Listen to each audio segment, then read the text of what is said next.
South Jersey's home of the Sports Bash with Mike Gill. I am the voice of the voiceless. 97.3 ESPN, WENJ, WENJ HD, Millville, Atlantic City, a Town Square media station. This is the Sports Bash with Mike Gill on 97.3 ESPN. Now, live inside the Matt Black Kia Studios, here's Mike Gill.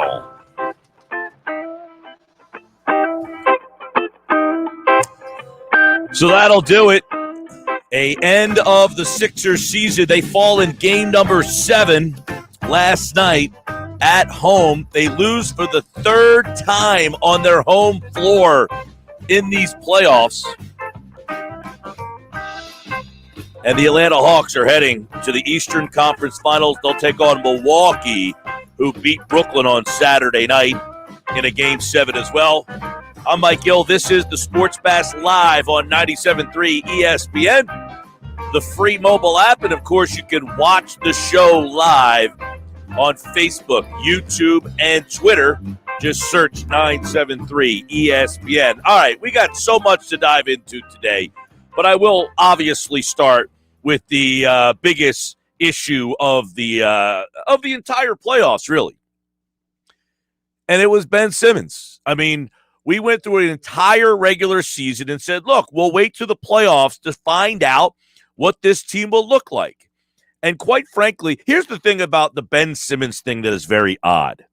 If Ben Simmons, who everybody already has an opinion on, all right, they either like him, they don't like him, they appreciate him, they don't appreciate him, he's this, he's that.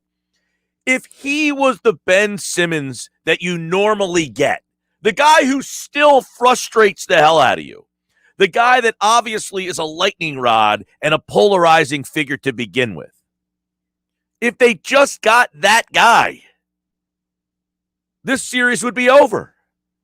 Unfortunately, something happened to Ben Simmons somewhere at the end of that Washington series that basically he was stripped of all of his basketball IQ and confidence and essentially did not want to be there.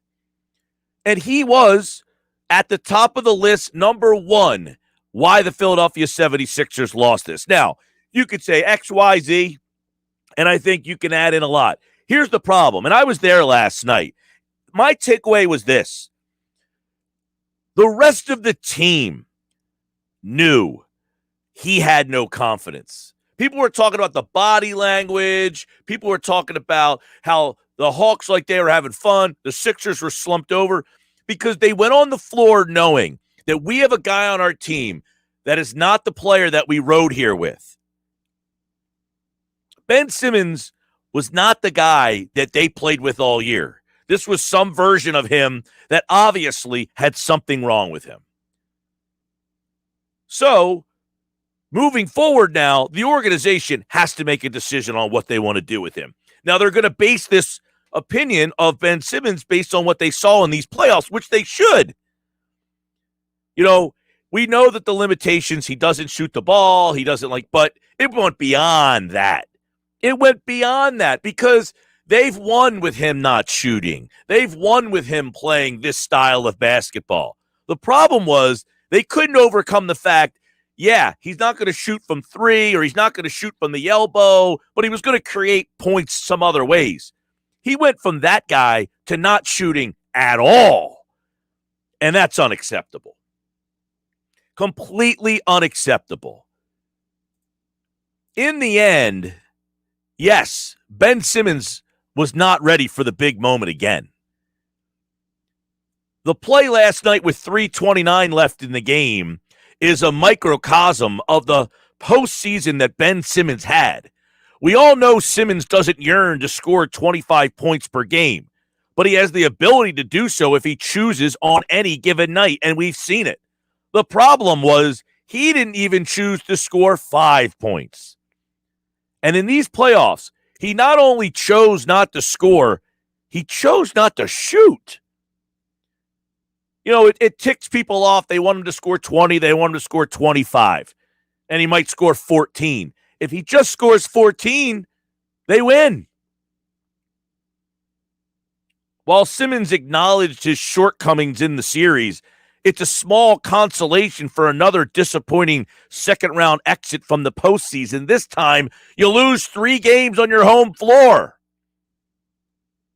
And it wasn't only Simmons who was willing to acknowledge his shortcomings. It was Doc Rivers, who also has done his best to defend Simmons all season long. He couldn't sugarcoat it. None of us can. Look, I have been a Ben Simmons guy. I appreciate what he does well. Unfortunately, what he does well normally wasn't even close to the guy we saw last night, Game 6, Game 5. When he went from being a 60% free throw shooter, which, by the way, isn't very good, to becoming a 30% free throw shooter, they just simply couldn't overcome it. It's almost like the Markelle Fultz thing. We're all saying Fultz sucks. Fultz was this. He obviously was a different player than the one that played at Washington. Whatever guy was at Washington was not the same guy that entered the league. And it was almost like Ben Simmons had that type of situation. The guy that we've watched over the years, who frustrates us, who ticks us off, but does special things. There was nothing special about what we saw from him, at least on the offensive side. He had his moments defensively. I thought he played, he competed on the defensive end of the floor. Trae Young had a tough night shooting. I mean, Simmons did do a decent job defensively. But where he completely was stripped of all confidence on the offensive end of the court. There's no denying that Simmons is and has unique talent. In a league that judges you based on your scoring, he has become an all-star by elevating others. His rare blend of size and speed and strength, his willingness to raise the level of others around him is unmatched in the league. However, in the game's biggest moments, unselfishness needs to take a back seat to stardom, something Simmons seemingly isn't ready for or doesn't yearn for. Sure, he plays great defense. We all know that. Sure, he has tremendous vision in the open floor. He has the ability to find the open man. He elevates average players to good players to very good players. But what he doesn't know how to do is elevate himself. It's a sad story. It really is. It's a sad story to watch a guy absolutely crumble right before your very eyes. You're watching it. Everyone's watching it. His teammates watching him. Heck, I agree with Shaquille O'Neal, and I say this all the time. I was having the conversation with Mike McGary last night up at the Sixers game. He'll be on the show in about a half an hour. I said, how has a teammate not already knocked him out, not grabbed him by the throat and said, dude, I need more from you? I don't get it. Right? I don't understand it. I don't understand how, Shaquille O'Neal says, if I was in the locker room, I'd knock him out. And I'm saying, yeah, how has that not happened yet? Look, I get it. The other parts of his game that we all want to see, the scoring and this and that, is it frustrating? Absolutely. But this team has won plenty with him being this guy. They have won plenty of games with him being the guy that you're frustrated with. The problem was the guy you got in this series wasn't the guy that you normally get. Even the biggest of Simmons haters can admit if he just played his normal game and was just a normal Ben Simmons, even if you think a normal Ben Simmons is just a guy, if he was just that guy, they would have won this series. He deteriorated from that guy to whatever version of this. This is like, when the WWF tried to do the fake Razor Ramon. And it was terrible. The fake Diesel, Kevin Nash, when they went to WCW, and they're like, well, we don't need these guys. We'll just get fill-in. No, you can't have the stand-in Ben Simmons. You need the real Ben Simmons. So, yeah. He was awful in this series. Horrible. Atrocious. But that doesn't mean that he's always been horrible and atrocious. It's one thing to say, hey, he was horrible in this series. He was horrible. He was horrible. But if you're the person that's piling on being like, I told you he always stunk, that's not accurate. Here's the thing.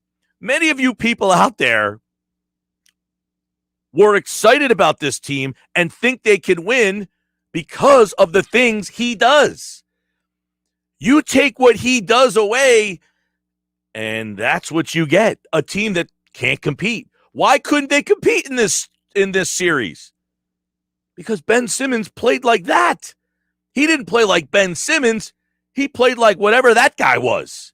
If he simply played like Ben Simmons, they would have won this series already. So this is kind of a weird dissection of people pounding their chest of, hey, I told you so. He sucked. No. If Ben Simmons played like Ben Simmons, they win this series 3 games ago. The problem was, and this is where it came back to, I don't know what happened to him. Can somebody explain to me what happened? Because that guy last night, that wasn't Ben Simmons. And he hasn't been Ben Simmons. And all of you are right to say he was an issue. 1,000%. 1,000%. This was a guy who absolutely either A, lost it mentally, or B, quit on his team and simply didn't want to be there anymore. It's almost as if he had plans that he had made and never thought that he would be in the playoffs this long and didn't want to conflict with those plans. So he sabotaged the team so that they couldn't advance so that he can go do whatever he has set out to do. That's how bad he was. I'm telling you, Friday night, I literally thought he was getting in foul trouble on purpose so that Rivers would take him off the court. 609-403-0973. 609-403-0973. Apparently, Doc Rivers and some people are talking now. Danny Green. And by the way, I mentioned that Danny Green, them not having them, I thought was a big problem. And being in the building last night, you could see how big of a problem it was on the offensive side of the ball. You had Thibault in the corner, George Hill in the corner. Whoever was in that corner 3 spot, the Hawks didn't care about at all.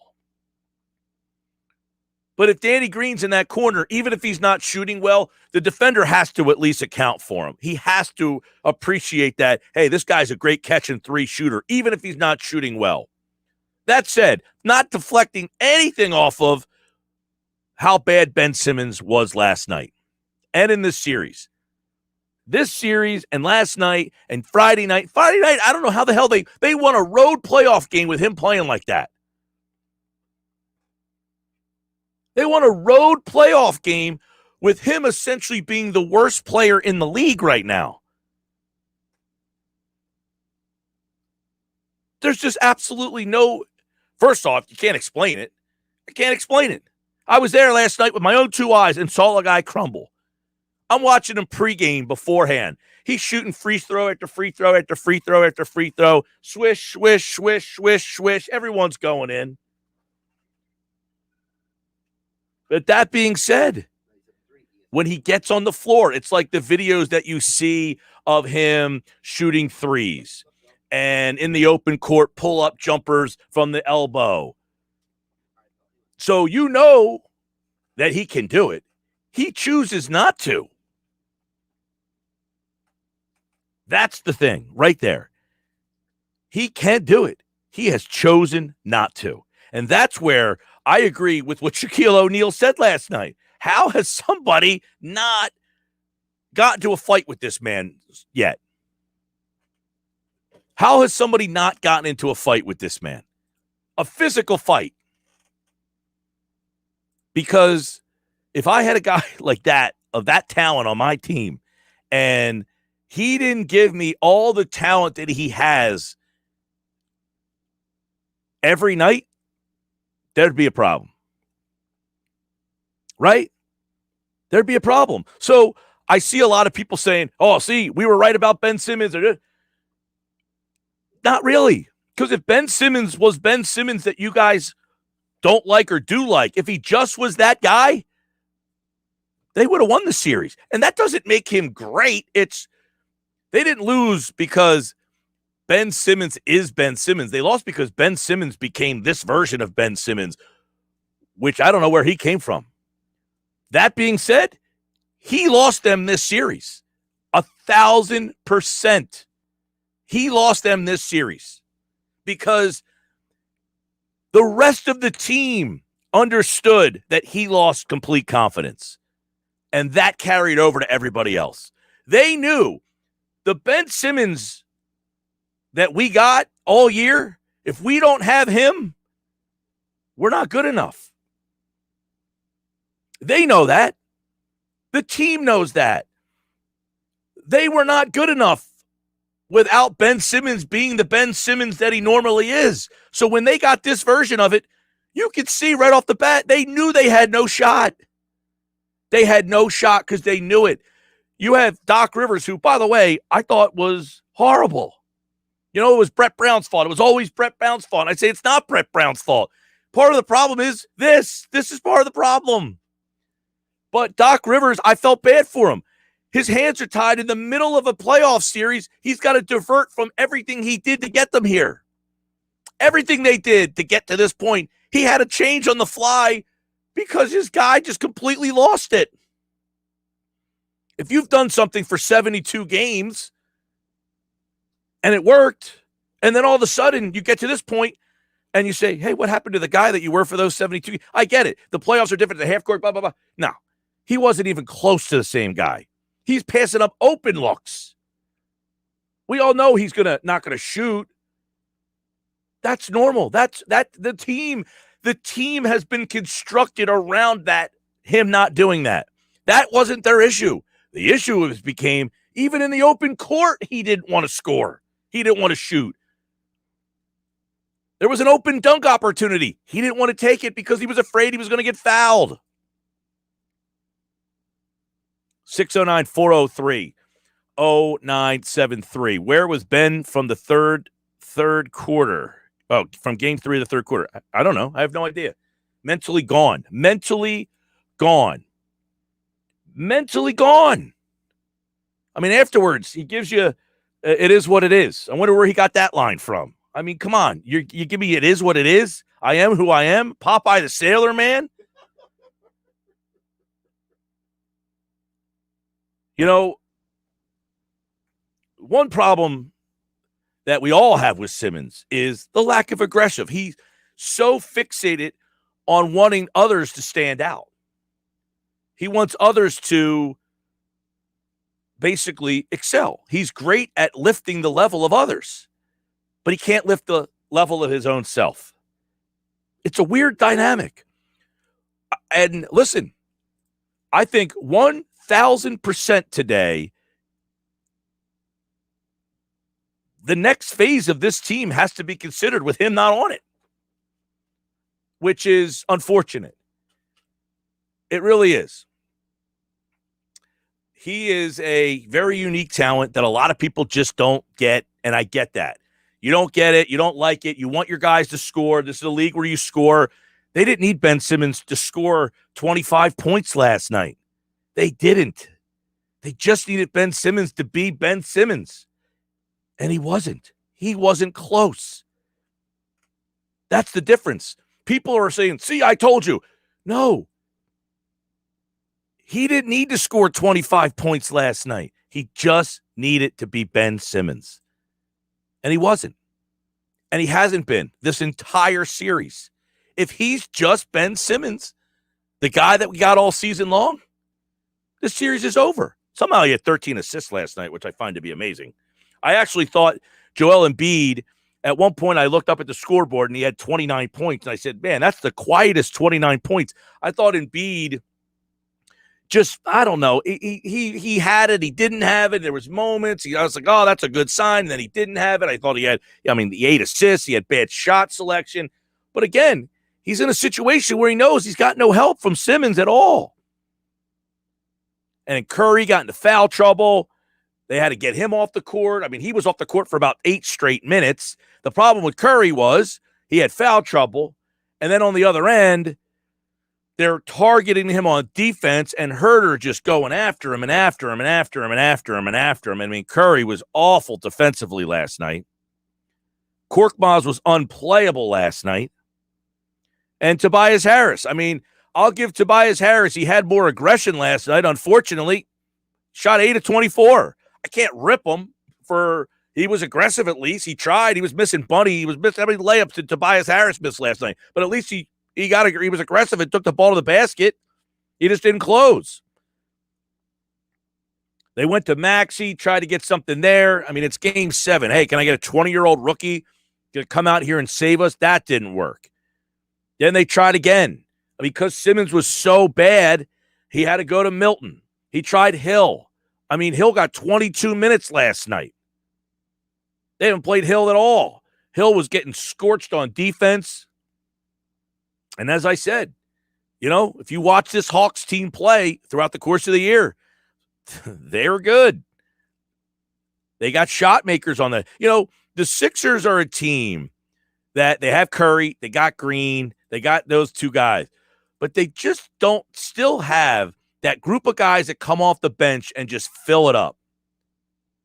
Right?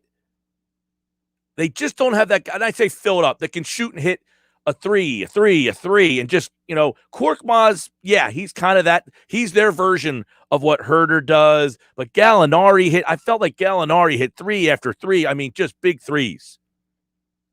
So here we are. Now what? 609-403-0973. 609-403-0973. There's a lot here. A lot to unpack. So we will.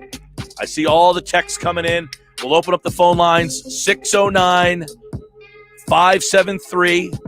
609-573-3776.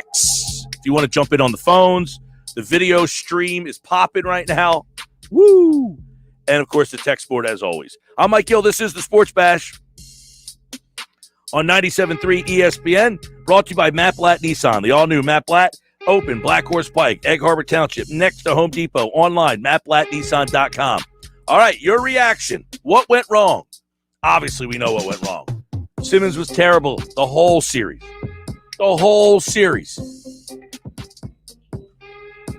Back with more.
All right, 227. It's a Sports Bash Monday, day after a Sixers Game 7 loss, which is getting all too familiar in round number 2. This one at home. They lost at home for the third time in this series.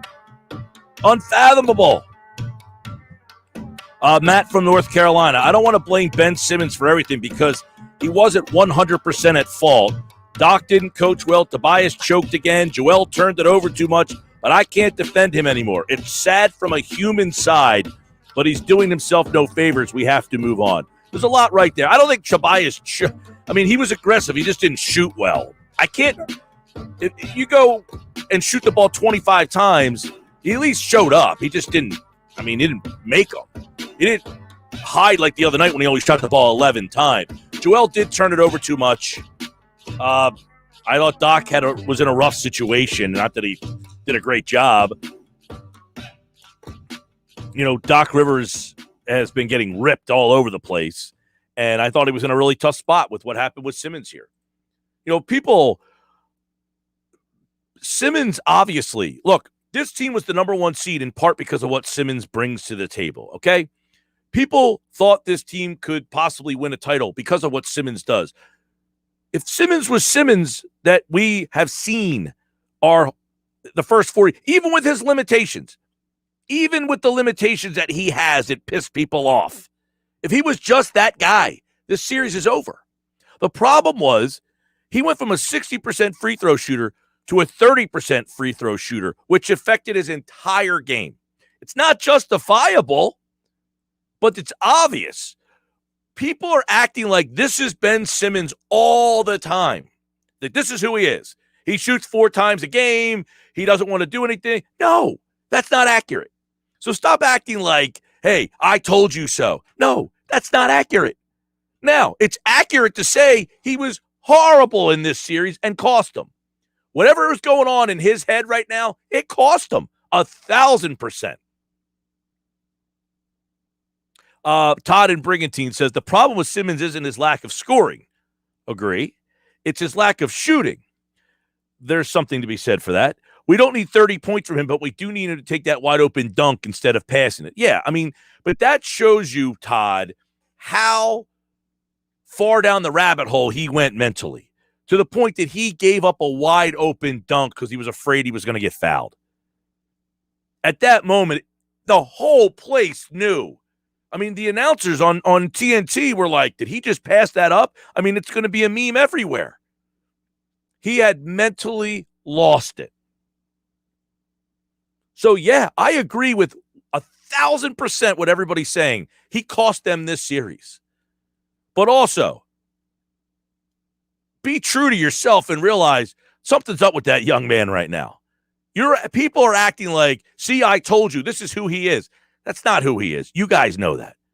You might not like him. You might not appreciate his game. But at the same time, even a version of Ben Simmons that you don't like, they win that series. Glenn and EHT, you're on 97.3. What's up, my man? Yo, Mike, listen, from the beginning, all the talking heads, yourself included, called him a generational talent. And I never saw it. I feel like you were talking about me as you were saying people beating their chest and wanting to get on. I felt like you knew I was on hold, knowing I was going to say what I'm saying. Listen, Ben Simmons is... I got about 500 texts in front of me, Glenn. I got about 500 texts in front of me that agree with you. Yeah, but you guys have been wishing and hoping and praying and ifing him to superstardom since he's been in the league. We're watching Donovan Mitchell, Booker, we're watching Tatum. Yeah, a couple of those guys aren't in the playoffs right now, but we watch and see what they do. Ben Simmons is a good player. He's a role player, a glorified role player who gets a max deal, who has been enabled and coddled by a lot of the Philly media and a lot of the Philly fans, and he's now being exposed. I told you I wanted to talk to you after the playoffs.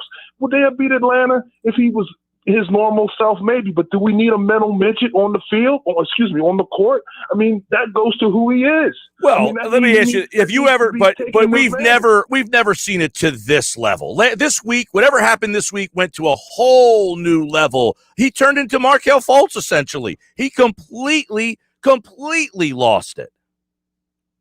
The man does not have the it factor. I know people say, how do you define that?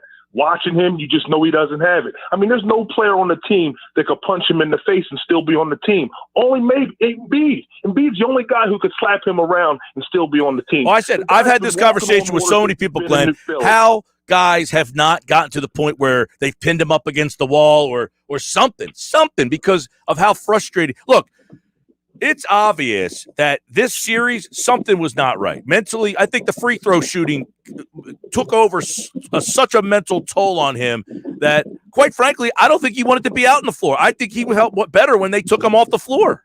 To me, even if somebody pinned him up against the wall, the smug attitude he has, to me, I think he may just brush that off. I mean, Embiid is looking for a Robin. Embiid may be Batman, but Simmons is no Robin, not even close.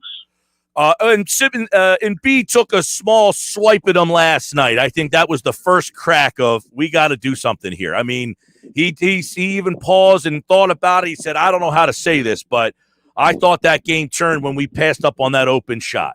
He can't help himself. Everybody watched it. As soon as it happened, I text my buddy, damn, he didn't dunk that? Right? I mean, come on, man. He doesn't have the... I was there. I watched it. Everybody in the section I was in looked at it and said, are you kidding me? He just passed that ball up. I mean, and then he's asked about it. He said, I thought Gallinari was on my back. Yeah, because you don't want to get fouled. The fact, look, I said, if he's a 60% free throw shooter, which is bad, it's awful, they win this series. If he's just 60% from the line, they would have won this series. Instead, he went to 30, and going to 30 completely stripped him of everything else that he does.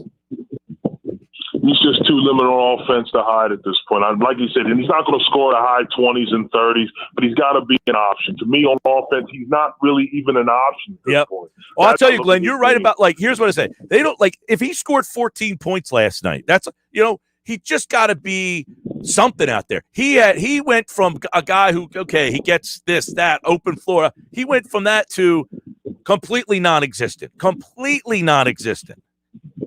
And I'm so curious to see how it plays out. Oh, yeah. It's going to be interesting. And I'll give you this, right? And Glenn, appreciate the call, man. I always like going back and forth with you. I will say this. I would imagine Daryl Morey watched that last night and is making plans on how many phone calls he can make this week. There's no way. See, the problem becomes, now who wants him? What are you going to get for something that you just watched in front of everybody like that? Charles Barkley was on with Greeny today and was asked, hey, what would you do if you were a GM in this league? What would you give up for a guy like Ben Simmons? Here's what Charles Barkley said today on Greeny. All these guys getting on TV talking about, we got to trade Ben Simmons. What would you give up for Ben Simmons right now? There's no team in their right mind, even if first of all, even if it's a bad team, what are you willing to give up to get Ben Simmons? I'm not giving up a lot, especially when you said those numbers. He's owed like $140-something million. I'm not going to give a guy $140 million that I can't play in the fourth quarter of a game. Daryl Morey pulled a rabbit out of his hat by trading Al Horford and Josh Richardson. He might have to try to figure out how to do it now by trading Ben Simmons. Dan and EHT, you're on 97.3. What's going on, Dan? What's up, Gil? What up? Give a shout out to the 630 Express at Kingpin, man. I'm in the same league you're in. I retired years ago, man. Come on. No, I just seen you 2 years ago, right? You retired 2 years ago. Yeah, 2 years ago. Yeah. Well, I was in the same league as you, but likewise, I want to talk about, listen, nobody's trading for Ben Simmons, dude. Nobody. After the last 3 games, who's going to trade for him? I would imagine that his value has taken a little bit of a dip. There's no question about that. But my big thing is, like you said earlier in the show, Game 5, I think, when he wanted to come off the court because he wanted to get in foul trouble, he checked out. I think he's checked. He has when these teams started to foul him in the second quarter and in the third, the earlier in these games, they started to do the hack of Ben and the questions keep coming. I think he just wanted no part of being at that line. I don't think he wanted any part of the spectacle. It was a joke. It became an embarrassment when his own crowd was cheering for him to try to make free throws. At that moment, I think he checked out. Oh, I think it completely fucked with his. All right. He got angry. Sports Bash Live, 97.3 ESPN. I got a bolt. Appreciate the buzz as always, everybody. We will take some more phone calls coming up at 3 o'clock. 2:37. McGary coming up. We'll take more of your texts, 609-403-0973. Sports Bash is brought to you by your Delaware Valley Acura dealers. For great deals on Acura's award-winning lineup, shop online at DelValAcuraDealers.com. I'm Mike Gill. This is the Sports Bash. All right, I got a lot of text messages. I appreciate all the texts. Everybody watching, I see your messages. I'm going to get to them at 3, so stick.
2:42 on a Monday, and the Sixers have been eliminated Game 7. I was with Mike McGary last night. He said Sixers in a blowout. Didn't go that way. We'll break it down. What happened last night, and now what is next? Obviously, Mike, Ben Simmons is one of the more polarizing discussions, even when he's normal Ben Simmons. If you just get a normal version of Ben Simmons, he's a polarizing discussion. That wasn't a normal version of Ben Simmons last night or this entire series. Something happened in this series. He turned into Markelle Fultz. Well, I would argue that for the playoffs, that was sort of a normal version of Ben Simmons that we saw. I've said it several times on this show. I go back to the series against Toronto, where in 51 fourth quarter minutes, he took 6 shots. This time in the 7-game series in the fourth quarters, he took 4 shots. So he has regressed somewhat, but it certainly wasn't out of character or not the Ben Simmons that we haven't seen in the playoffs before. And you can't win when you have when he plays like that. This is almost on a whole new level, though. I mean, don't you think the foul shooting really brought it to another? Like, he didn't shoot a lot because he just doesn't shoot. He didn't even look to he wasn't even in the area code of wanting to shoot.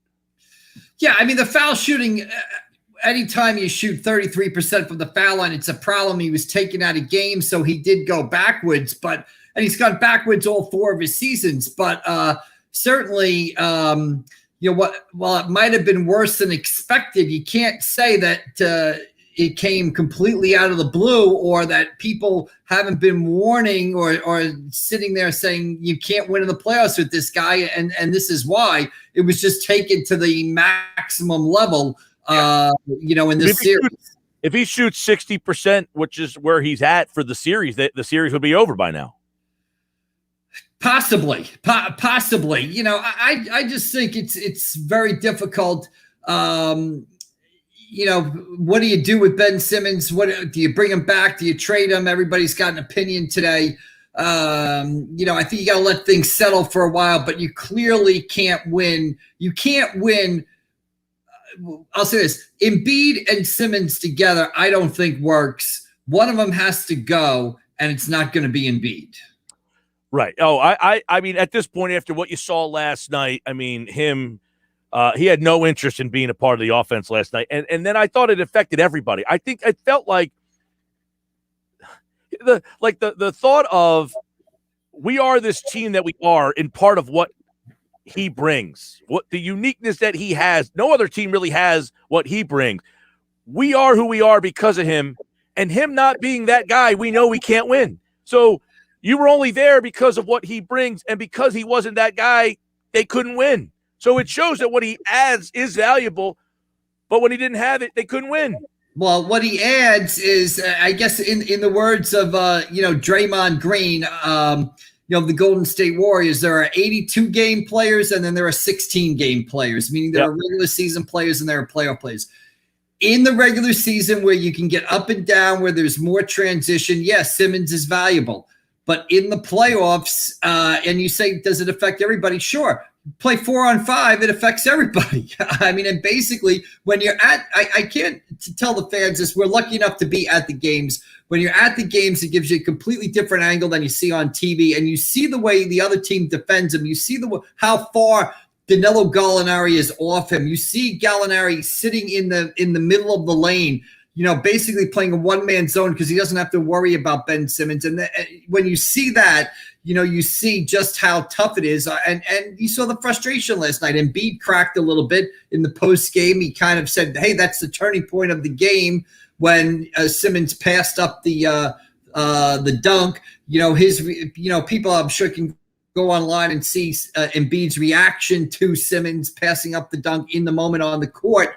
It's a problem. Now, today, Doc Rivers comes out and he stands by Ben Simmons. But, here's the deal. The Philadelphia 76ers are going to stand by Ben Simmons and pump Ben Simmons up until they trade Ben Simmons. And that's just the reality of it. Well, let's look at that. I mean, obviously, everybody wants him gone now. And the flip side of the coin is, did these playoffs completely devalue? This was a guy they didn't want to trade for James Harden. They didn't want to include him in deals. So Can you make deals that include him in there and get anything of value in return? There's always trades that can be made. I don't think you're going to take Ben Simmons and trade him one-on-one for a player like James Harden. You might have to take Ben Simmons and combine him with, Maxey, with Thibault, with, multiple draft picks. And then I think you get a player. I think that you watch the Sixers and how effective Seth Curry was in the series working a two-man game with Joel Embiid. And all that comes to your mind is, well, what if somebody was really, really good at the guard position working that same two-man game with Embiid? And I think, getting a big-time point guard in here to work with Embiid is the number one priority. And Simmons is the guy. Because you look at the rest of the roster, who, if you don't trade Simmons for that guy, who are you trading for that guy? Who on the rest of the roster has value? Tobias Harris, what did he do for his value in the last couple of minutes last night? Not much. What value does Danny Green have? What value does Curry have? Okay, Maxey and Thibault, not by themselves aren't bringing back stars. This is a roster with, one guy who's, tradable right now. And as low as his value is right now, it's Simmons. Pretty crazy to think about watching that game last night. You watch Atlanta come down the court and you're thinking confidently, they're going to find a way to get a bucket. Collins is outworking you. Herter's they got a mismatch on that side. Gallinari seemed to hit a big shot all the time. They didn't even have DeAndre Hunter and Reddish, who, by the way, was a top 10 pick, did not play in the series. He wasn't, an exceptional talent for them, but they were missing two rotational play, a starter and a rotational. And by the way, Bogdanovich, I think, pretty much and never came back last night. So you lost to an undermanned Atlanta team. So you take a look at this Sixers team and wonder, last year at the end of the season, Mike, you were like, man, the arrow's pointing down. They're in some trouble with this Horford deal and Richardson. They figured out a way to kind of flip it. You can make an argument that they probably exceeded most people's expectations, but now it's like, where do you go from here with this roster? As you mentioned, there's not a lot of huge assets here. Yeah, and why did they lose that game last night? Because even though Trae Young was 5 for 23 from the floor, and by the way, he went 5 for 23, and he still didn't shrink from the moment and still sank a big three-pointer from, about 30 feet in the closing seconds. Atlanta won because Trae Young can create shots for himself and his teammates in close games in the half court. The Sixers do not have a player like that. They Embiid can't do it. They try to have Embiid do it. He commits 8 turnovers. Let's not let Embiid, skate here with any, it's been a little lost in all the Ben Simmons stuff. Let's not let Embiid skate away here. 8 turnovers in game 6, 8 turnovers in game 7. And then he made sure to let us know in the post-game interviews last night, hey, I did all I can. I left it all out there. So, let's not let him skate on blame right now. Oh, there's blame to go around. And look, I'm not a big the coach lost a game kind of guy. They have a role in games. I don't put it typically at the top of the list. And I'm not saying Rivers cost him that game, but man, his hands are really tied with this whole how this Simmons thing's unfolded right in his lap in the middle of these playoffs where everything I've done all season long, I now have to figure out what to do because the guy that I counted on has turned into somebody that he's not. I felt kind of like his hands were a little tied, and he's going to Maxey. Maxey didn't have it last night. All right, let me try George Hill. Well, he didn't have it. All right, let me pop Milton out there and see if that worked. This is all because of what he's getting from Ben Simmons. Yeah, 2 things on Doc Rivers. One, the substitutions were a little bizarre. Last night, throwing stuff at the wall, and Shake Milton doesn't play the first 3 quarters. All of a sudden, he's out there for the 4th quarter. You're just hoping he hits shots at that point. You're buying a lottery ticket. You're buying a scratch off at the Wawa, and you're hoping it comes back with $20 when you put Milton in the game at that point. 100%. The other thing, Doc Rivers made the decision in game 1 to put Danny Green on Trae Young, and that didn't work. And that, cost the Sixers game 1 and put them in a hole in this series immediately. And also, my thing about Doc Rivers and Ben Simmons is at least Brett Brown acknowledged that the shooting and the foul shooting was an issue. Doc Rivers lectured us for a season. He said, well, Ben and Joel haven't won yet. Oh, Ben is a treasure. Oh, all this criticism about Ben. Ben's going to get – if I was Ben, I'd get tired of this. Oh, 1 of 2 foul shots is enough for us. 1 point of possession is enough. take Ben Simmons out of the game. If you suggest that, then I know you know nothing about basketball. So Doc Rivers lectured people for, the better part of the season and the first 3 weeks of the playoffs. And now he's going to be sitting at home watching the rest of the playoffs. Yeah, I know that the people talking about trading Ben. And here's the one thing, too, with that is interesting. This team is kind of built based around what, his defensive abilities, getting these guys open. Is Seth Curry the same player if Ben Simmons isn't getting them? You know what I mean? Like, how does that affect Tobias Harris, Seth Curry, and that group of guys when they're not getting to play with a guy that draws so much attention? Well, here's what I would say about this. I am beyond caring that Ben Simmons gets Seth Curry open on a Tuesday in February in Charlotte or a Wednesday in March in Sacramento. Ben Simmons can get you open in the regular season. Gee, that's just great. But Ben Simmons wasn't getting anybody open last night or in, any of the previous games in this series. So, it's great that Ben Simmons can get people open in January. I'm not interested in Ben Simmons getting people open in January. I'm interested in Ben Simmons getting people open in May and June. And in his career now, 4 seasons, he has proven that he cannot do it. So is he back here next year? I don't think he's back here next year. I think, everybody, what can you trade him for? What can you do this? I think there's a market for him. I think, I heard you mention before, we all said after last season, there's no way Daryl Morey can trade Horford and Richardson. There's no way he can move those contracts. He figured out a way to do it. You're just not going to trade Ben Simmons head up for somebody great, but can you make him part of a package where you package him and 3 first-round draft picks and maybe, I know this still drives some Sixer fans crazy, but, throw the great Tyrese Maxey and the great Matisse Thybulle in the deal also, or one of the two in the deal and package them for a player. I think he can be moved in that case, and I think you have to do it because I think it's clear now that Embiid and Simmons can't win together. All right, Mike McGary from the Press of Atlantic City. We will see what's next. Daryl Morey tomorrow at 11 a.m. will speak, and I'm imagining that will be one of the first questions. Are you planning on moving or thinking about moving Ben Simmons? So we'll hear what Daryl Morey has to say. Mike's back on Wednesday, and we got plenty more here on the Sports Bash. All right, Mike, take care, man. All right, we'll see you down the road. Thanks. Good stuff. Mike, I was there last night. I actually said to him, how come nobody has grabbed this guy by the throat yet? And, Shaq said if he was in my locker room, I would have beaten his ass. And I don't disagree with Shaq. It frustrates me to say, how do guys allow him to somewhere in the middle of this series, when he's starting to go down this road? Crazy stuff.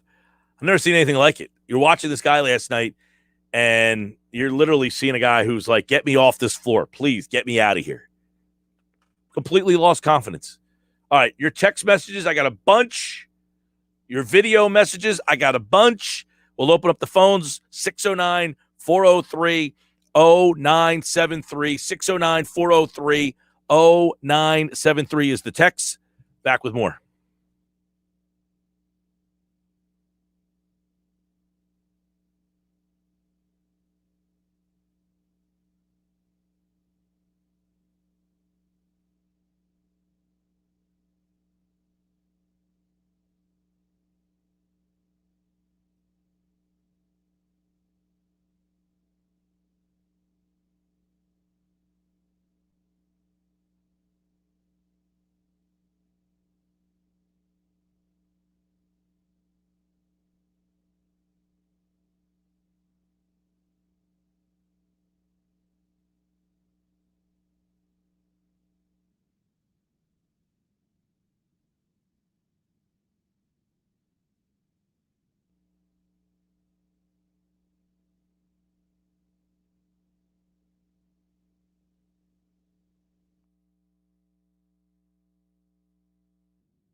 Just after 3 on the Sports Bash live on 97.3 ESPN, the free mobile app. And don't forget, you can watch the show live. Facebook, YouTube, Twitter, search 973 ESPN. We got a ton of messages on the video stream today. I'll try to catch up on that. I got a lot of text messages I want to get to as well. You know, it's easy to be the guy who says, I was right, you were wrong. Context is king here, my friends, and there's a lot that goes into this. First off, most of the time, there is no right or wrong. There's just your opinion. Everybody values different things and has a different opinion. Either, you know, some people, they don't like Ben Simmons. They don't appreciate his game. They don't like what he brings to the table. That's fine. No one's saying you have to be a fan of his game. But I think we should be able to recognize, even if you're not a Ben Simmons fan. Look, I appreciate Simmons' game. I enjoy watching him. I appreciate what he does for other people. Somebody brought up, McGary said, oh, I don't care these guys. He had 13 assists last night. Even in a game that he played awful, he still had 13 assists in the game last night. I don't agree with what McGary said. He's getting guys open shots even last night. Even in, you know, he had a pass last night to Furkan Korkmaz, I think it was in the corner. It's a left-hand pass. He's on the left elbow. He's got two guys surrounding him, and somehow he got the ball and whipped the fastball from the left elbow over into the deep right corner for 3. And it's like, what an unbelievable pass. Like, I appreciate those type of things. The guy I saw last night wasn't this special player that we normally see. You know, yeah, his shots are down and his points are down and all that stuff down typically in the playoffs. Well, Joel Embiid's numbers are up. You know, Seth Curry's numbers went up. I think they were really missing Danny Green. I know people don't agree with that either, but it's the little things. It's the floor spacing. It's like being in the right spot on the floor. Those are things that get undervalued. So no one's wrong about, hey, Ben Simmons is X, Y, or Z. That's your opinion, and that's how you feel. No one's like, you're wrong. He's not that guy. That's who he is to you. It's like these people are like, you know, the process didn't work because of Ben. No. It's whatever people wanted out of that. If you wanted multiple championships, so far you're disappointed. I don't go in and say I demand multiple championships because that's unrealistic. If you get multiple championships, that's a cherry on top to me. What I wanted from this process was meaningful seasons. I wanted meaningful basketball, meaningful seasons. I think it almost went too far because now we're so irrational because we care so much. But for me, people said, oh, it was failed miserably. It didn't fail miserably to me because there's meaningful basketball. This is the number 1 seed in the conference with a pretty young roster right now. So, yeah, it was disappointing. It's a major failure this year, total failure to lose in the second round. But meaningful basketball is what I wanted from this era of Sixer basketball after 20 years of getting basketball that had apathy behind it. The post-Iverson era was bad basketball. It was boring seasons. There was no excitement about a season. You weren't like, I can't wait for the season to start. If they made the playoffs, you weren't invested into those playoffs. You were anticipating getting knocked out more so than you were hopeful that they won. Now you're hopeful that they won, which pisses you off because they lost. That's meaningful basketball. That's what I was looking for from it. Ben Simmons completely disappointed me this entire series. This entire series, he was an utter disappointment. Can he get past this? I'm not sure. I really am not. Do I think he could go to a place? I think there's another spot for him where his style of play works better than here. The Sixers losing Danny Green, I thought hurt them because it hurt the spacing on the floor. This team is very predicated because of the limitations of Simmons, because Joel Embiid is kind of their shot creator as a big man. I think that was losing a little bit of floor spacing for this particular team is a problem. We saw last year how limited they were with the lack of floor spacers. And you take one off the floor for them, I think that kind of reared its head back in. When Danny Green was off, they didn't have the floor spacers, and it kind of became a little bit of an issue for them. This team was very predicated on their 5 starters fulfilling these roles. Now, could you put Ben Simmons on a team We've seen Ben Simmons without Joel Embiid. When they had Bellinelli and they had Ilyasova, that's the kind of team. If he was on Atlanta, if he's on Atlanta driving, kicking, and he's got guys like Herter and Gallinari and those type of guys who their main role is to catch and shoot threes. He needs to be on a roster like that. Like Portland, people keep talking about Portland. That's a good spot for a guy like Ben. Number one, he's out in the middle of nowhere. And number two, they're a horrible defensive team, so they need a player that can play defense. And number three, they've got catch and shoot guys. I mean, if he was on the Clippers, the way they just shoot threes, bombs away, that's the type of style of play that he needs to be a part of. 609-403-0973, 609-403-0973. That's the text board number. Let me go to Mike in Delhaven. You're on 97.3. What's going on, Mike? Hey, good, Mike. How you doing? All is well, I guess. I hear you on that. I just want to point out that I really enjoy your show. I just moved here from Philadelphia, and I just moved here South Jersey a year ago, so I just want to point out I really enjoy your show. Very kind of you. All right. Well, I just want to mention I was on the Ben Simmons fan at the time, but now I'll tell you what, at this point, I'm all lost for words at this point. I mean, I was rocking a Ben Simmons jersey at Wildwood Crest Beach yesterday, and I was getting booed so bad yesterday. It was wait. really you went on the beach, and this is before the game even happened. You're getting booed on the beach? Yes, wow. I was getting booed at the beach. There was 4 people that booed me right at the beach, and it was pretty bad. Interesting. But see, I actually was wondering. I I went to the game last night, and I was wondering if he was going to get booed in the is that am I that cynical that I'm like they're going to boo this guy? You couldn't tell. It was so loud in there that even if people were booing, the music is so loud you couldn't tell. But I really thought that people were going to boo him when he got introduced last night. Yeah, I just couldn't believe it. But I tell you what, after watching what's been with Ben Simmons the past few years, even with the whole Hack-a-Ben situation that happened over 3 years ago, I was thinking he's 21 years old. He has a chance to create a shot and be better. But now we're seeing the same exact thing over 3 years later. Nothing has changed. I think it's just time to move on and try to trade him. Yeah, Mike, I appreciate the call, man. Thanks for chiming in. I think it's probably, look, it will be bittersweet because he is a fun talent. He's an amazing talent to watch if you like that style of play. Not everybody likes that style of play. Not everybody, most people like the guy that can fill it up. They like the guy who can shoot, score from wherever. Trae Young.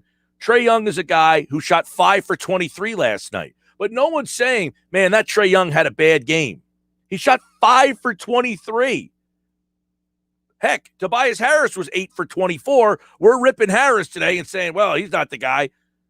And Trae Young was 5 of 23, and we're like, that guy is big. Well, because he hit a big shot late in the game. He didn't shoot well for most of the night. But those are the guys that we like. We like watching James Harden. We like watching Trae Young. We like watching Devin Booker. They're relatable. They're guys that can score. They're guys that have complete offensive brilliance. Ben Simmons is not that guy. He's not for everybody. But the guy that he was in this particular series, he was different from the guy that many people don't even like. All right? There's a lot of people who get Ben, understand what he brings. And then there's the people who just, he stinks, he doesn't shoot, therefore he stinks. He was neither in this series. And much like the caller kind of indicated here, hey, I enjoy watching Ben. I appreciate what he does. But if he's this guy, you can't win with that guy, and the team knew it. You can't win with a guy who's unwilling. There's a difference between what he was in the past in other games or this season when, he scores 14 points, and people get, well, he only scores 14 points a game. He averages about 15 points a game, whatever it is. And it's because that he could probably score more. But the guy he became in these playoff series was unacceptable. You can't win with that guy, and his team knew it. His team knew that they went in shorthanded. They went in with a guy who was simply not good enough. I mean, I think that is the true, when you look at this whole Simmons, whatever happened to him here, I don't know. I can't explain what happened. I'm just imagining. My thought is the free throw shooting became such a mental block for him that it crept into the rest of his game.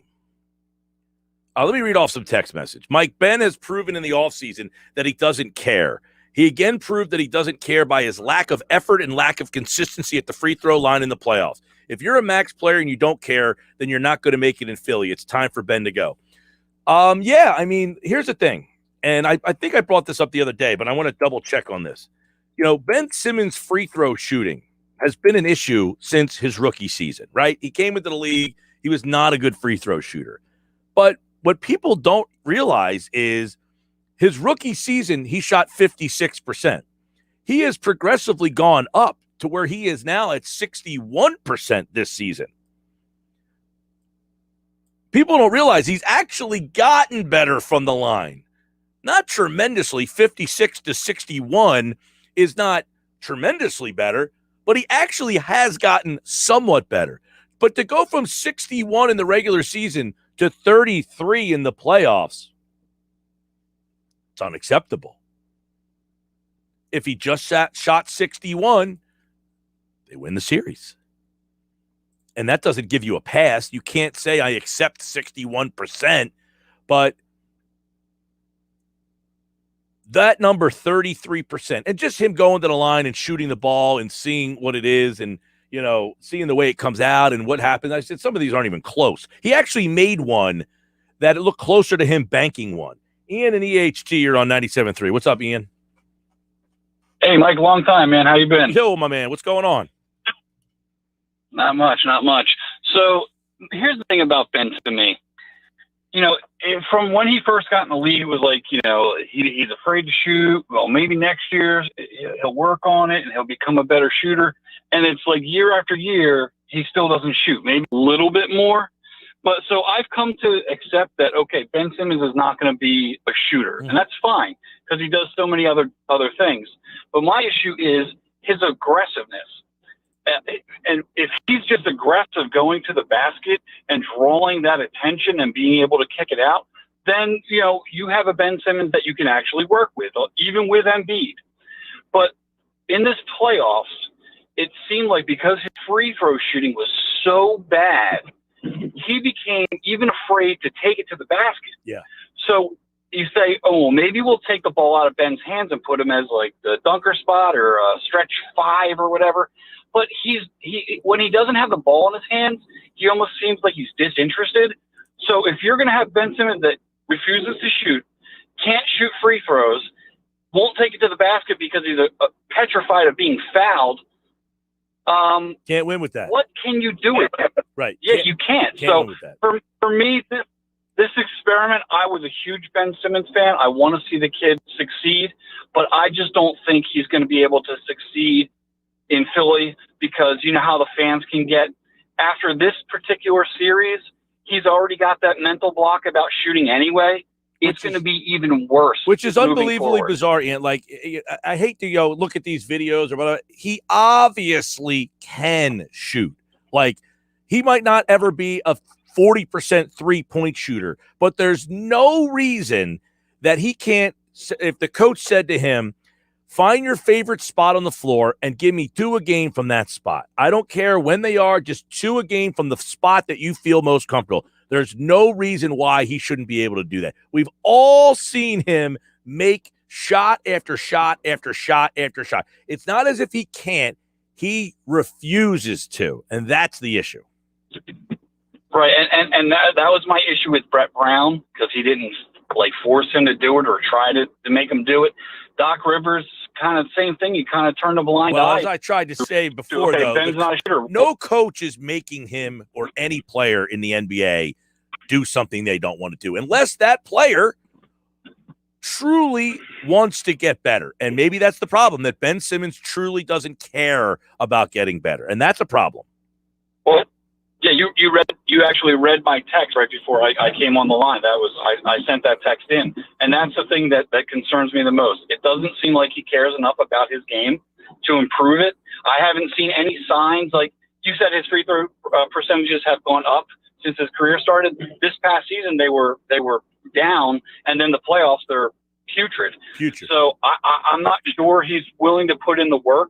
So as a max player, you're not going to succeed in Philly. No.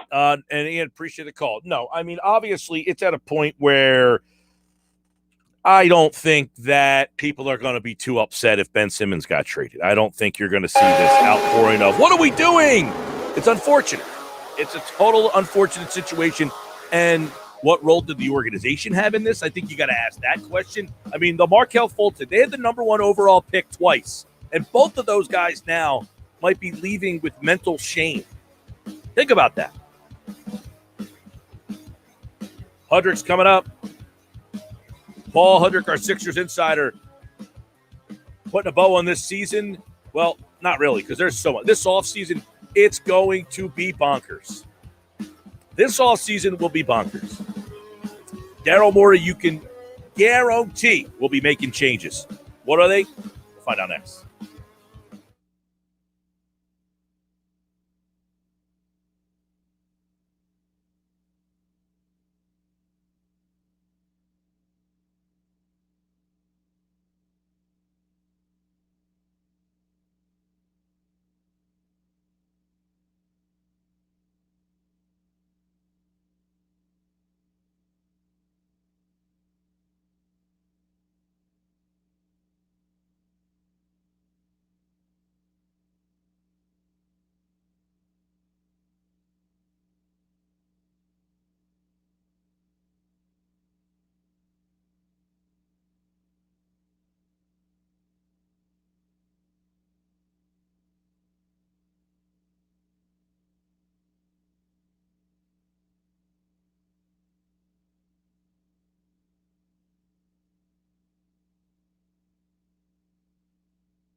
All right, 322. You know, I was at Phillies, Cardinals, Carpenter, Halliday. That didn't go very well. I was at Eagles, Carolina. That didn't go very well. And Paul Hudrick, you probably shouldn't have let me go to the game last night because I was in the building for Game 7 and the loss. So these big games are not going well when I am in attendance. But we've got a lot to dissect. Let's do it now with Paul Hudrick from 97.3 ESPN.com. And, man, where do we start? I mean, obviously Simmons is at the top of everything here.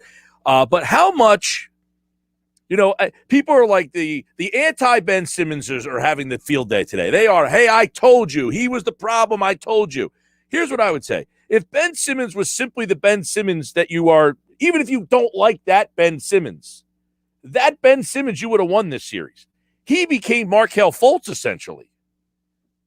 Right. No, and you and I defended Ben Simmons an awful lot this season, and I think not even necessarily defended him. I think you and I came to a level of acceptance of what he is and what he isn't.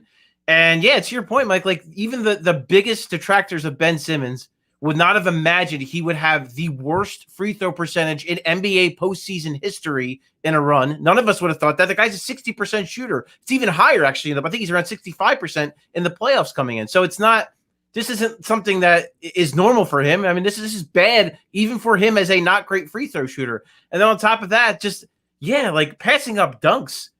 Ben Simmons didn't pass up dunks during the regular season. I mean, maybe occasionally, but to the extent to which he did it in this series and the extent to which he was a complete non-factor in the fourth quarter, yeah, there were games, there were stretches where maybe he did that. But to the extent in this series, no, it was nothing like that. To your point, if he shoots 60% from the line and he is just a version of the guy that helped them get the number 1 seed, they win this series, I think, pretty easily, as a matter of fact. Oh, yeah. I mean, if he's just the guy that you got in the regular season, 14 points, that pissed people off because he only scored 14 points, and if he just shot 60% and he was still a guy that pissed you off, they would have won the series. I think it trickled down to the rest of the team, though, Paul. I feel like the rest of the team somewhere in Game 4 or 5 realized he ain't right, man. And without him being right, we ain't got a shot. And I think you saw that. The body language suggested we are playing. And Rivers' hands tied. What's he going to do? Midway through in the 5th game of the series, he's going to, start Tyrese Maxey? Right. No, there was no good solution. There really wasn't. You had to try to let him play his way out of it, and he couldn't.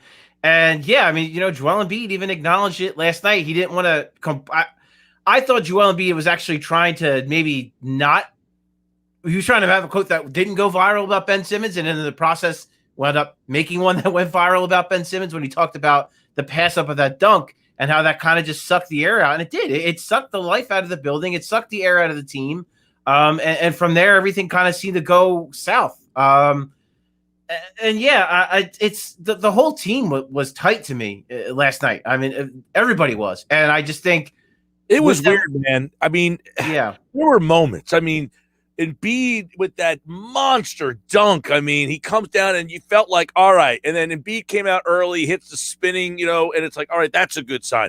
But even him, at one point, I was sitting next to Michael Kasky-Blomane, and I said to him, I said, Joel Embiid has 29 points, and you wouldn't even know it. Like, he had an up and down. I mean, the turnover, there was just no rhythm or flow to his game, which in turn, no rhythm and flow to their game. And I know us two have been two guys who have mentioned Green not being there, but being in the building, you really see they have no respect for anybody in that corner. Nobody. Thibault sitting in the corner, they don't care. George Hill standing in the corner, whatever. So I thought that was another problem because there were so many guys around Embiid. I mean, he just couldn't get any movement. And I don't know, very clunky, and it brings you to now what? I mean, Danny Green's a free agent. You got the Simmons issue. They got so many questions now going into this offseason. I guess Maury's going to talk tomorrow, but what is it that other than Simmons, what is the top thing that they have to evaluate? I wrote it after, you know, the Game 5 meltdown was they lack shot creation on the perimeter. They lacked it last year. They lacked it this year. They had it in Jimmy Butler. And they didn't have it the year before that, and that's what cost them the playoffs when they got in 5 games and they got beat by the Celtics. I mean, it's just them not having shot creation is the biggest thing that's keeping them from getting over the top. You look at the Hawks. I mean, Lou Williams creates his own shot. Gallinari was able to create his own offense. Obviously, Trae Young, Bogdanovich at times. Herder was able to create. They had guys that could just take somebody off the dribble. The Sixers don't have that guy. As brilliant as Seth Curry was, that's not his game. As great as Danny Green was at times this year, that's not his game. Ben Simmons, it can be his game at times, but when he's not playing at his aggressive level, he's not giving you that. Tobias Harris, to an extent, he can create his own offense, but not on the perimeter. He can't break down people off the dribble. And then, as you kind of already touched on with Joel Embiid, they're showing him 3 and 4 bodies wherever whether it was at the nail, whether it was in the post, wherever he got the ball, he was seeing 3 Atlanta Hawks at all time. So it's really hard to manufacture offense when you don't like. The ball movement wasn't great, obviously. The pace wasn't great and all that. But when you don't have a guy that you can just give the ball to and say, get me a bucket, when you don't have a guard like that, it's going to hurt you in your half-court offense. And they haven't had one other than Jimmy Butler for years. And to me, that's got to be that priority. Whether you get that player in a trade for Ben Simmons or you acquire it in some other way, that's the biggest thing they need. The shot creation, that means what do you do with Simmons? I mean, is it an obvious situation where you have to look to move him, or do you have to redefine his role? I mean, is that a real logical scenario? Well, I'm not selling him for pennies on the. I know, like the response, the very reactionary and emotional response, and I get it. Is trade him. You got to trade him. Got to trade him. Right, his value is never going to be lower than it is at this moment. So if you trade him, you're not going to get good value. Granted, if he plays and he doesn't play well next year, you're not going to get good value then either.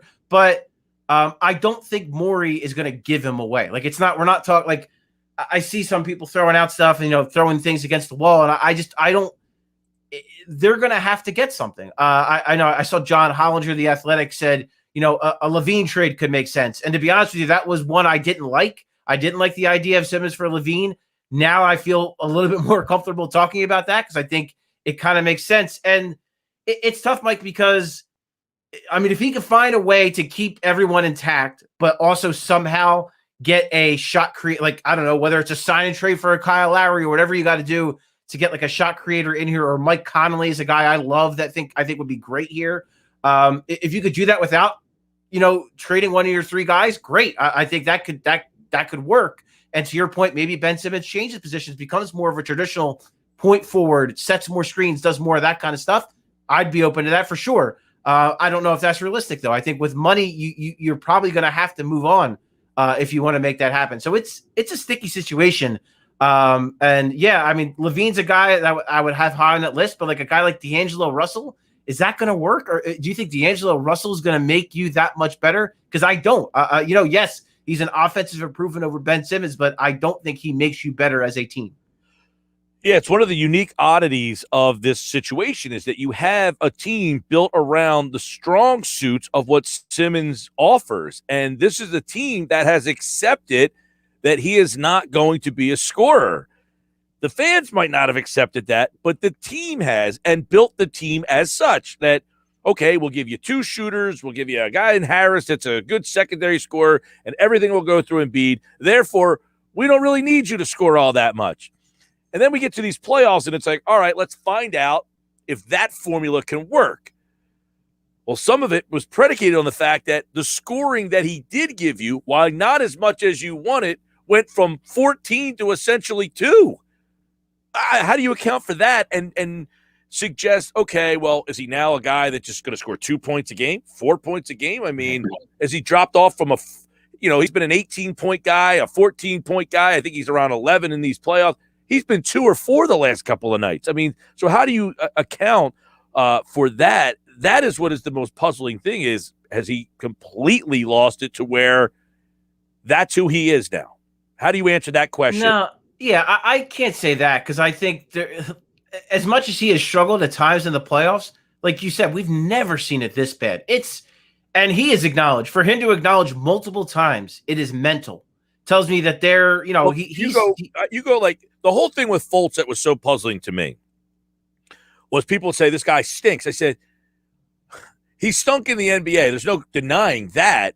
But that wasn't the player they drafted. They didn't say, this is the guy we want number one. No, the guy that they wanted as number one was not the player that ended up getting into the league. So we don't know that Fultz that played at Washington could actually excel in this league because we never saw that guy. But part of it was mental. So you're wondering if Simmons is now in the same spot as Fultz as, here's this guy who had this unbelievable talent, and because of whatever shortcoming he has, it is now basically disintegrated his talent to useless.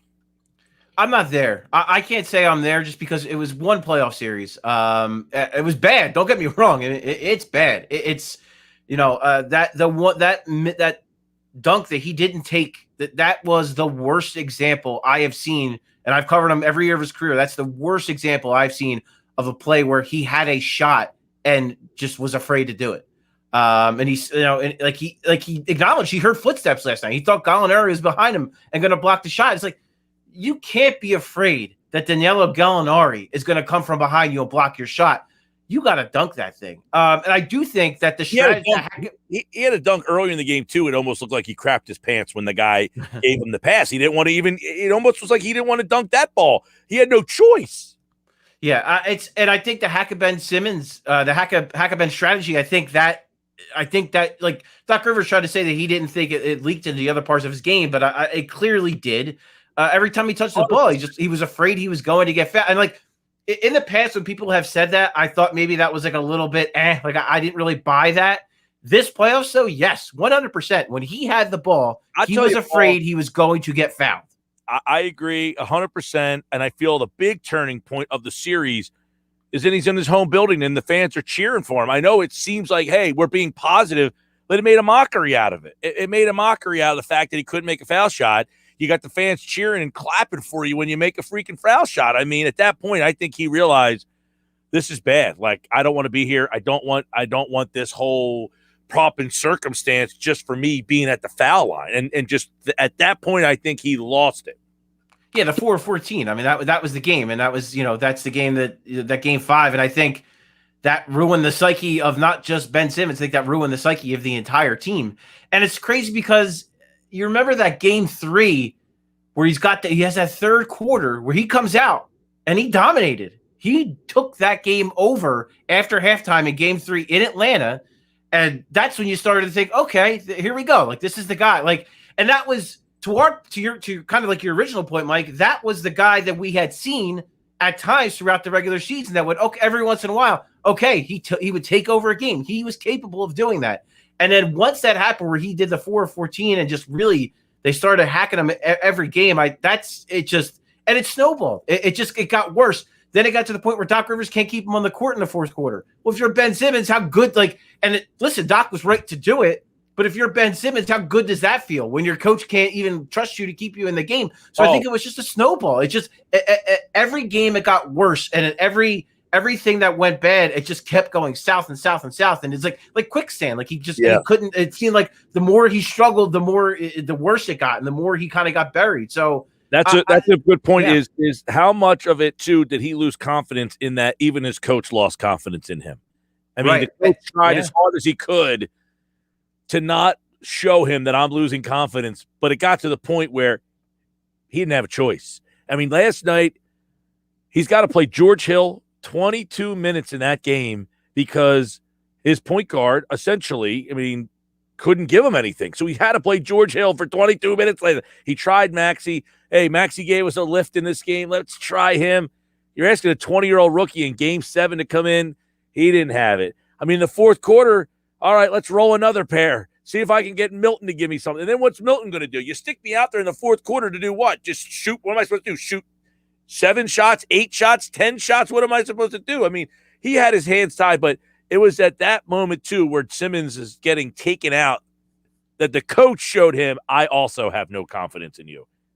Right, and all year long, obviously, Doc has defended Ben, and to me, that was the right strategy. There was no good in just ripping him to shred. Like that benefited. Like that would not have made this situation any better. That would not have magically made Ben an 80% free throw shooter in this series if he had ripped Ben all season long. I really don't believe that at all. But I also think yeah, to your point, that's an acknowledgement. When he pulls him out of the game in the fourth quarter, that's acknowledgement of, I can't trust you in this situation. Yep. Ben knows that. Doc knows that. And I thought Doc was, I thought Doc was a little bit more blunt last night, a little bit more honest. And even today with his assessment of Ben, he acknowledged the free throw shooting killed us. It killed us as a team. And, it's tough because, and the way I look at it too, because, as a guy who's been around this guy for years, seen his growth as a player, like, he's a human, and he clearly was going through something in his brain that affected him on the court. And like I said, that snowball factor of just things kept getting worse and worse and worse. And Doc Rivers seems to think that he said they met today and that it was a very positive meeting, and that they think they're on a good course to maybe help him improve. But I get it from people who say, well, we've heard that story before. We've seen how this movie ends, and we see the videos and his workouts and how much he's shooting and how great it is and how much he's improving. And then the season starts, and then this is what happens. And so, I don't know how many more off seasons you can afford to go through this. Right. Okay. So you've covered the team, 4 or 5 years now? Mm-hmm. About 5. Yeah, I guess about 5. Yeah. Maybe Jimmy Butler. I don't know, but is it amazing to you that no teammate has ever gotten into a confrontation with him?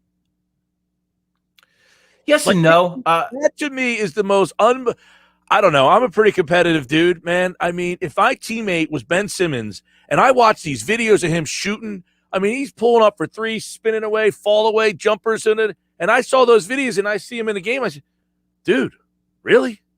You're putting this video out and you're giving me this crap? Seriously? Like, yeah. I don't understand how there hasn't been some sort of confrontation from a teammate that is like what Shaq said last night. I said, you're damn right, Shaq. He's like, if he was in my locker room, I would beat his ass. And like, you wonder how there hasn't been someone who has just lost it on him.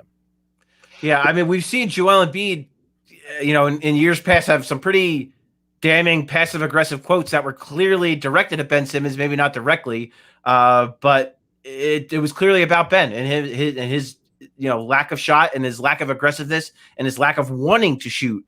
I mean, Danny Green today kind of defended him, but it's tough. I mean, I guess we also don't know. Like maybe there are conversations that are happening that we don't know about. Maybe there are people that are behind the scenes that are upset.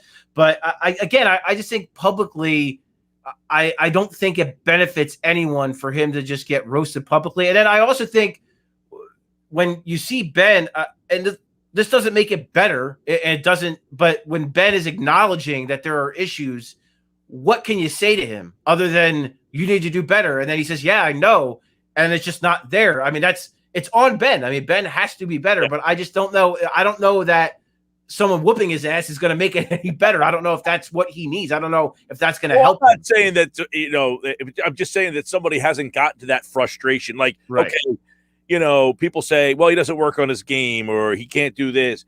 It's not that he can't shoot. You have seen it. I have seen it. I was there last night.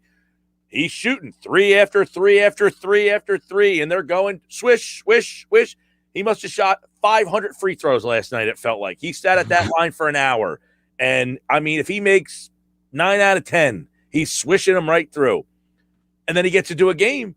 It's like, why are you sitting in the corner shooting a three-pointer before the game if you have no intention of using that shot? None.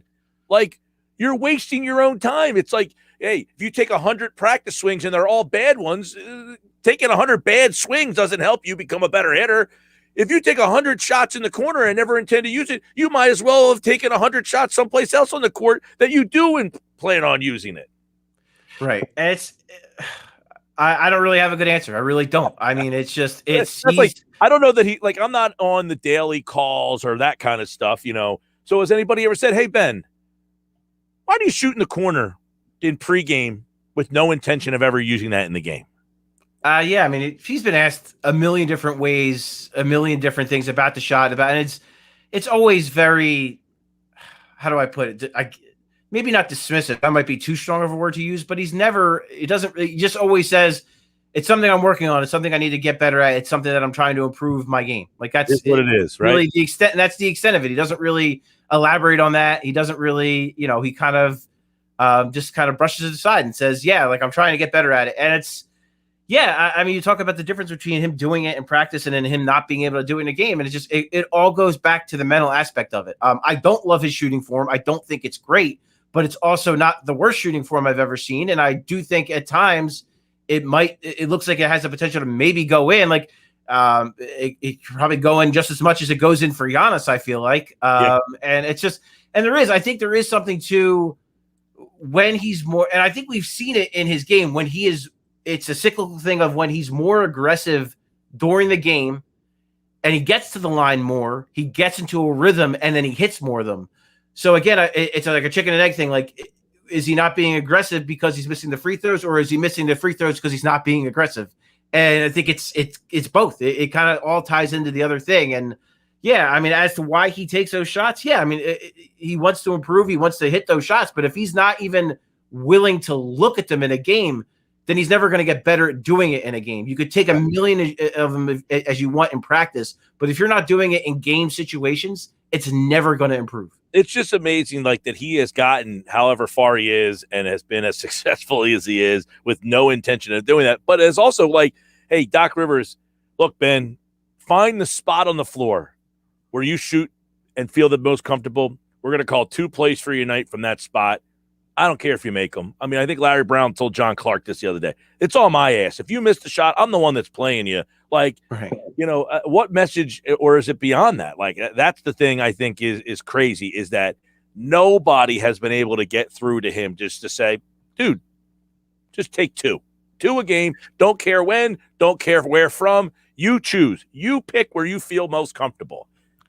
I would say maybe if I had a criticism of Doc Rivers this year, as far as the way he handled Ben, he didn't like in that third quarter. Again, I'll keep going back to that third quarter of that game 3. Doc Rivers said at halftime, Ben, we're going to feature you. We're going to put you in the post. We're going to run some stuff through you.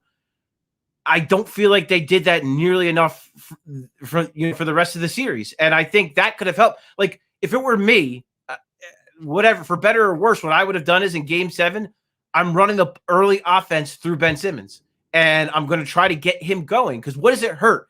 If he stinks and he doesn't do it, then he doesn't have it, and you figure it out from there. Crazy. But if he has it, then you get him going. And it's you talk about snowballing bad. Well, this could be snowball good. Get it the other way. Build that momentum so that he feels good as the game goes on. And then also that could save Joel Embiid some energy so he doesn't feel like he has to take the game over early. And then that saves some energy for him late, so we can close the game out. So if I have a criticism of Doc Rivers, I thought maybe in game 7, he could have gone to Ben a little early, could have run some more stuff through him.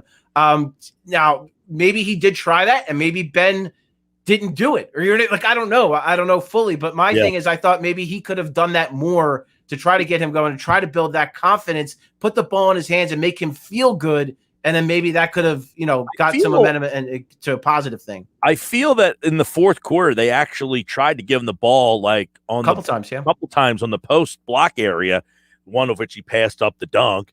But there was one before that, too, where he was kind of backing his way in, and he ended up passing it up. But I feel like they were actually trying to get him going in that fourth quarter. He had that one layup that he tried. He missed it. He got called for an offensive foul. So there were a couple things. But, I mean, completely disappointing. And I struggle with the fact that here's this guy that I understand and appreciate the uniqueness that he brings, but I'm not sure that he's willing. Some people just don't want the greatness. Maybe he doesn't want to be great. Maybe he doesn't want greatness. Maybe he's happy being the guy. I say he is tremendous at elevating others. He can't elevate his own self. It's so bizarre. Yeah, that's a good way to put it. And I think the disappointment, Mike, stems from the fact that you and a lot of other people recognize how uniquely gifted he is and how much more he could give because he has those gifts and the type of player he can be at 6'10" with some guard skills, with his passing vision, the kind of guy he can be offensively, and that he has not realized that. I mean, and it's so too, though, Paul. The few threes that he has taken where he sets up and shoots them, he's made every one, I feel like.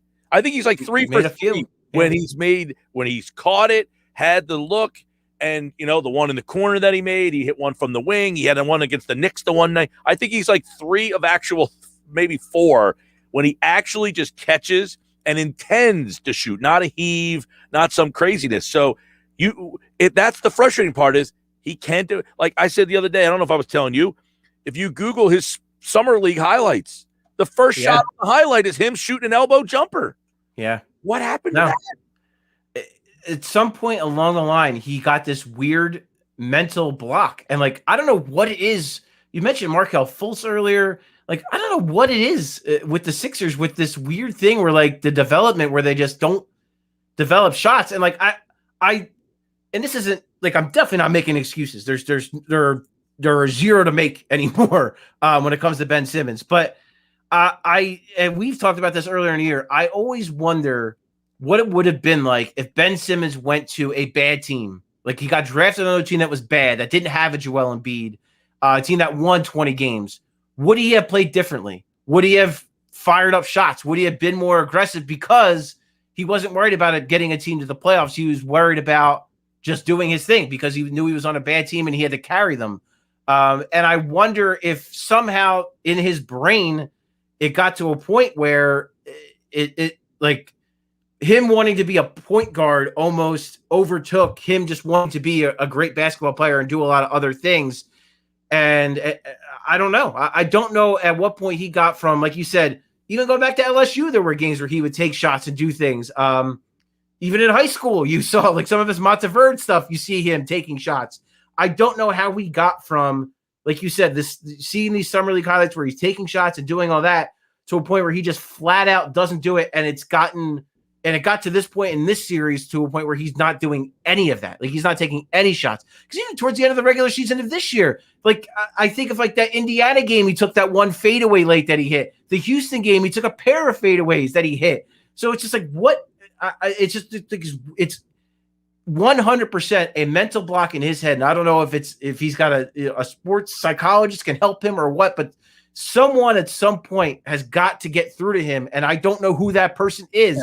But there's got to be someone that just needs to get it into his brain, and I don't know who it is, and I don't know how they do it, and I don't know what the approach is, but it's got to happen, and it's got to happen now. By the way, his college, he was 1 for 3 in college, shooting 3-point shots. So he didn't shoot very many there, 3. He did make 1. He was 67% from the free throw line at LSU in his one season, and he scored 19 points per game, which is funny because he scored more in college with less minutes than he scores in the pros with more minutes. Typically, But that's going back to that though. That's LSU. He played for a bad LSU team that didn't even make the tournament. So he was the guy. He had to be the guy. He was in a position where he had to do it. And I almost think, I don't know, maybe he relies on Joel Embiid too much, and maybe it's kind of going back to what you said, where he knows how to elevate the players around him, but doesn't know how to elevate himself. And it's just it's a weird mental block that I can't. It's almost impossible to describe. I don't understand it. I don't get it, but it's there, and he's got to do something to fix it. So Paul Hudrick, Daryl Morey, find a way to move him. Does he want to move him? He's gonna. To me, Daryl Morey's gonna explore it because I think Daryl Morey, that's the kind of executive he is. And if people are gonna call him about Ben Simmons, he ain't gonna hang up the phone. He's gonna listen. Let's be real. Ben Simmons was almost traded earlier this year for James Harden. That's something that almost happened. So of course, if the right deal comes along, Daryl Morey's gonna consider it. But like I said off the top, he's not gonna sell him low. He's not gonna take pennies on the dollar. He is going to want to get something in return. So if all the Sixers fans that are just saying, trade him, get whatever you can, it's not going to work that way. Daryl Morey is going to have to get something of value and something that helps this team, something that helps Joel Embiid in his prime to win a championship. He's not going to give him away. All right. At Paul Hudrick, the Sixers coverage at 97.3 ESPN.com. Plenty of off-season stuff that will now be considered. And we'll be talking to Paul throughout the offseason here. And, of course, we'll be taking a look at this Daryl Morey press conference tomorrow. We'll see what he has to say there. All right, Paul. Appreciate it, man. Of course, Mike. Take care, man. Oh boy, that was great. That was really good stuff from Paul. Who, again, yeah, he's a guy who has defended Ben a lot this year, and there's no defending what Ben Simmons brought to the table in this playoffs. He cost them. He cost them this series. He was awful. There's no other way to put it. I feel that if you just got a regular Ben Simmons, I mean, just the Ben Simmons that many of you don't like. Many of you don't like this version of Ben Simmons that's the guy in the regular season, the guy who doesn't score more than you want him to score. He only averaged 14 points a game. If he's that guy shooting 60% from the free throw line, scoring 14 points, they win the series. They could win with that guy. The guy you got here can't do it. The problem will be now moving forward is, do they look and say, all right, Tyrese Maxey is a guy that we can start. We can play him at that point guard position, and he can kind of take over the team, and that will allow us to explore trades for Ben Simmons. Because keep this in mind. You trade Ben Simmons, you're also losing what? A guy who really spearheads your defense, a guy who really has put you at the forefront, at the top of the list of defensive teams in the NBA the last couple of years. You're losing the number one assist man on three-point shots. You're losing the guy who creates more buckets than anybody in basketball, really, in the fast break. So you are really changing the whole dynamic. However, there is no way that you shouldn't be exploring this at this point. It has gone too far. I think it's at the point where he doesn't probably want to be here anymore. I know he said it last night. I love Philly, and, they're rough on me, and I expect that. He don't want to be here anymore. Here's the other problem.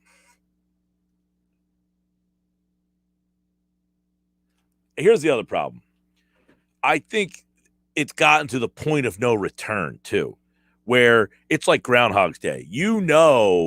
How many failures this team has had? 4 failures, 5 failures with this group.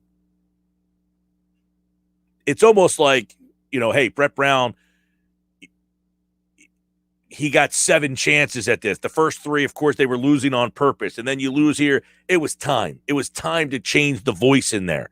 I feel like you can't bring Joel and Ben back again and go through this whole, we got to wait till we get to the playoffs again. I think Daryl Morey will jump out ahead of that. All right, Sports Bash Live, 97.3 ESPN. Mosher is coming up on the other side for Football at 4.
All right, Football at 4 is powered by the Inside the Birds podcast. A new one is out today, and it dropped with a 53-man roster projection on the offensive side of the ball. We'll dive into some of Mosher and Kaplan's thoughts on that. There's a lot of interesting battles. And, of course, Geoff Mosher is here on a Monday edition. You know, a lot of people are trying to give the comparison of what Ben Simmons is going through right now to the kind of stuff that Carson Wentz went through last year, Motion. Wentz was a guy who, man, he just did not look like the same player, similar to what we saw in these playoffs here. Just two guys that maybe just mentally didn't want to be here anymore. Yeah, I think there's maybe some fair comparison on that. I think the bigger difference is that this is kind of an extension of what we've seen from Ben over the years. Now, I'm sure if we go back and look at box scores from Sixers playoff games last year, the year before, and before that, we saw a little bit more fourth quarter damage done by Ben from a scoring standpoint, not a shooting, but maybe a scoring standpoint. It definitely feels like there's been a regression this year where he's just now a non-factor on the offensive end, especially later in the games. Whereas Carson, we kind of thought at the end of 2019, he had snapped out of a slump, picked it up, and then he went into 2020. And obviously each game was progressively worse and worse and worse. And obviously his feelings about the organization had changed along the way. And, who knows where Ben is at mentally. But definitely some comparisons in kind of like elementary things that are part of the game. Like you think about Ben just passing up a wide open shot last night underneath the basket to Maxey, right, who gets fouled and doesn't make one of the free throws, to Carson's inability to maybe throw a simple check down at times, or just, that play against Dallas where he drifted out of the pocket for 10 seconds and then still took a sack and fumbled. And it's like, you're just missing out on some really obvious stuff here, Carson. There's something going on between the ears that is hard for us as either media or fans to really understand. Yeah, I know. You wonder, like, I don't know, like, do you get to a point where you just don't want to be somewhere or in that moment anymore, and, you just mentally are not there? And then, obviously, if you're playing at that high of a level, that is an expose. Like, your mindset exposes that you don't want to be there, and that's what your thoughts are, even though you're not saying that verbally.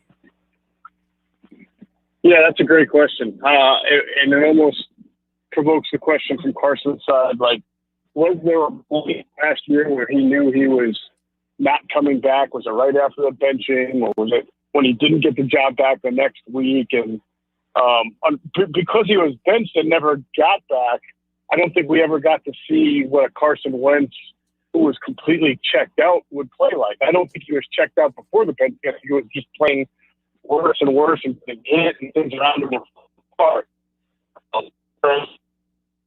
And you will never know probably, but I'm just waiting for this thing to end. Right. I don't know. I don't feel like that's in the competitor's mentality. Not a guy like Ben. I think there's probably more to it as far as being scared, not wanting to go to the line, just being exposed out there as opposed to checking out. But there's something that's got to be comparable in the mindset somewhere along the lines. Yeah, and you mentioned the fact of where, he got benched, Wentz did. And I wonder if that's kind of like a parallel to what happened. Now, we never saw, as you mentioned, Wentz after the benching, but, the coach is sticking up for you. He's standing behind you to the point where he just can't do it anymore, and he finally benches Simmons in this series, similar to what the Doug Peterson. I mean, he stood up for Wentz as much as he possibly could until it got so bad that he almost would lose credibility with the team if he didn't make the move. Yeah, I agree. And it looked bad. I think it looked bad from Doc Rivers' standpoint to kind of question the question. I think it was Kevin Kincaid who asked the question about a week ago, would you consider taking this guy off? And look, I think if I were in Doc's position, and it's easy for me to say, I don't want to give away my strategy. So I might say something like, Ben's an important player.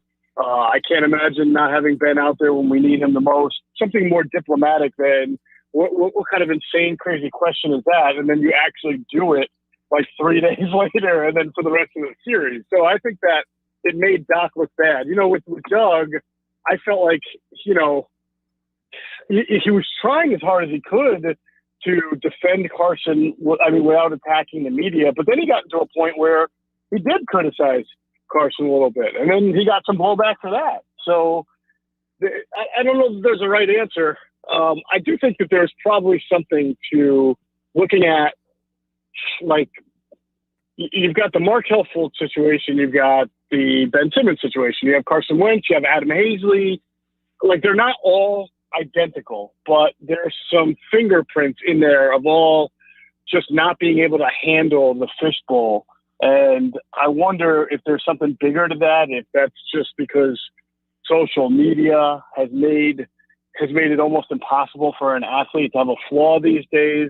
I don't know what it is, but it does seem like we're seeing a little bit more of athletes kind of going through things, and the discussions of mental health coming to the forefront now because of it, that we probably did not talk about or see or have awareness about, say, 10, 15, 20 years ago.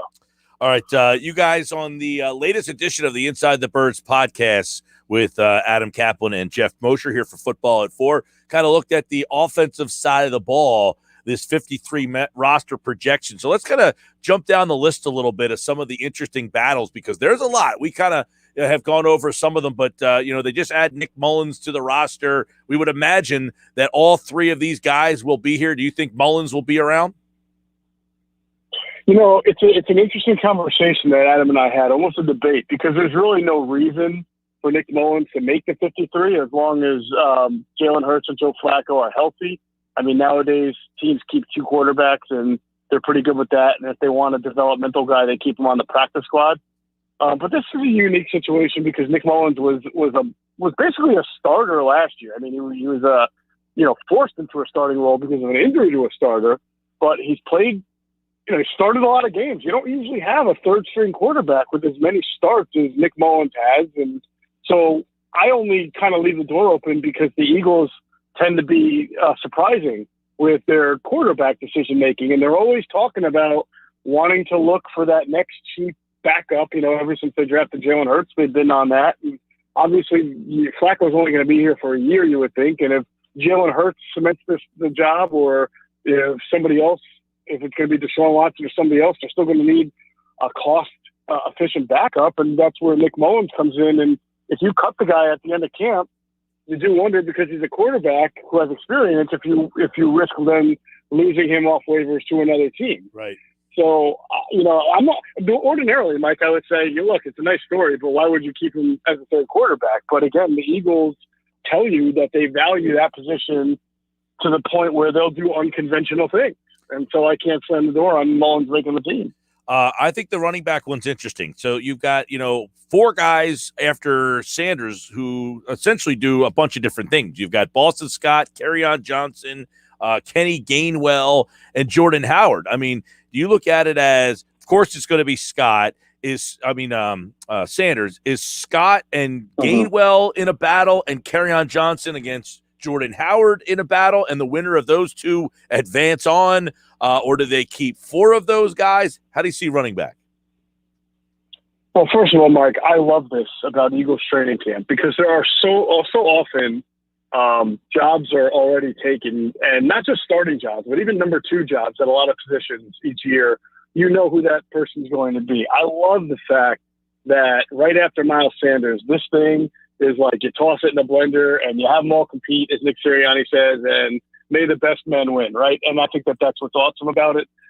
Adam tended to say, and listen, our thoughts can change on this in a minute, but I believe that there was a pathway to both Kerryon Johnson and Jordan Howard making the team as backups, as numbers 2, number 3, and then Gainwell, obviously, as a rookie, being number 4.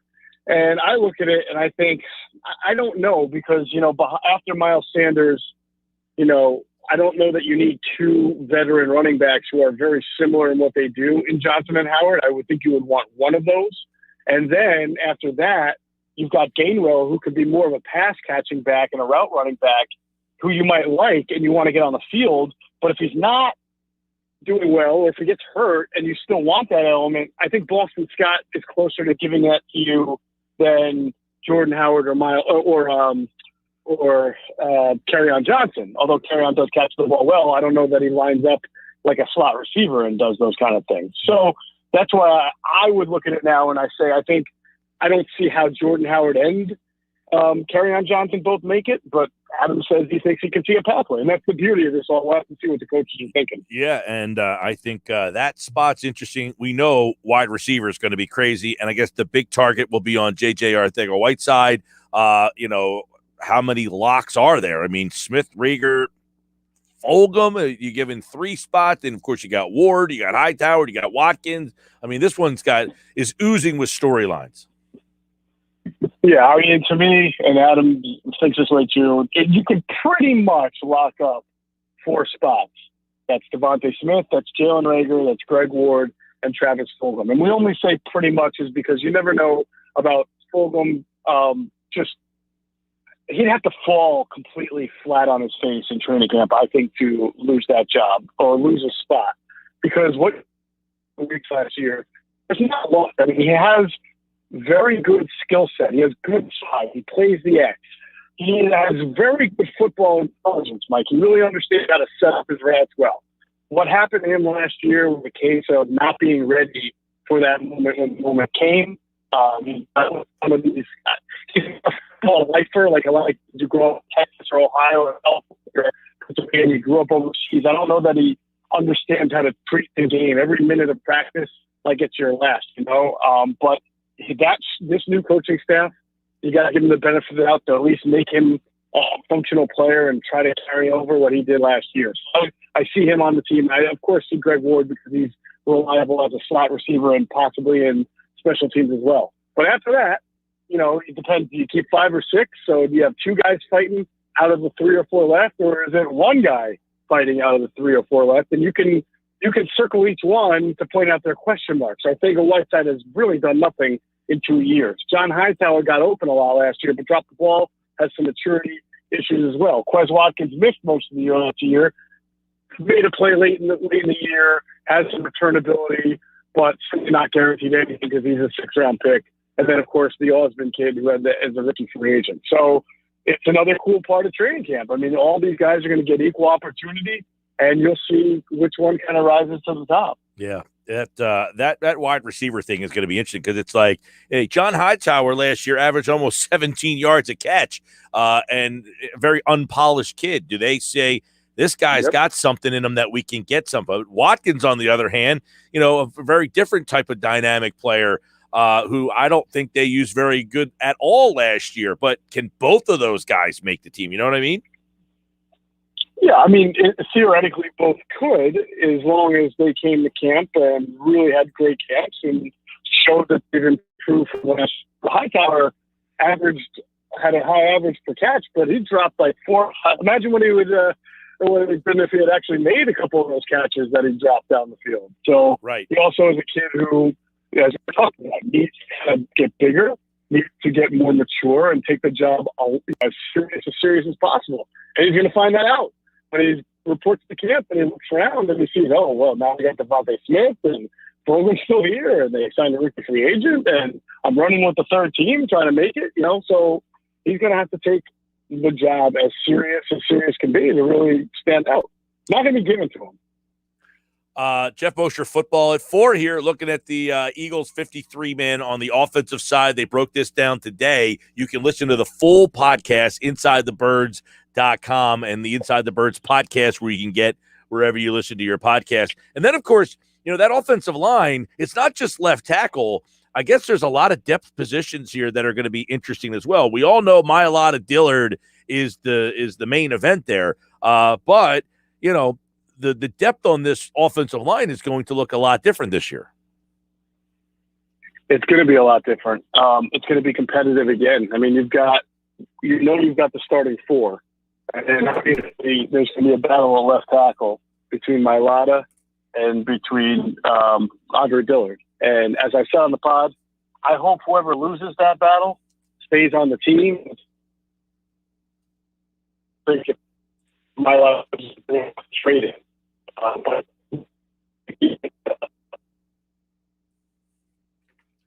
Geoff Mosher. Yo, bud, you're breaking up a little bit here on us here. You got us? Yeah. Yeah, we'll try to reconnect with Geoff there. You're just kind of breaking out. But, the one thing we're talking about with that, we all know the Dillard versus Mailata thing is going to be a big, but we talked about how different this offensive line, the line's going to look a lot different because you're going to have your starting line mostly likely back, Brandon Brooks and Lane Johnson on one side, Isaac Sayamala, and the winner of that battle at the other with Jason Kelsey. But the backup unit's going to have a lot more depth and talent and experience than they had in the past, where you're going to have Nate Herbig now with some starting experience behind him, Jack Driscoll, Landon Dickerson. And then I would imagine that the rest of the spots are kind of up for grab. I don't know that Matt Pryor makes this team again.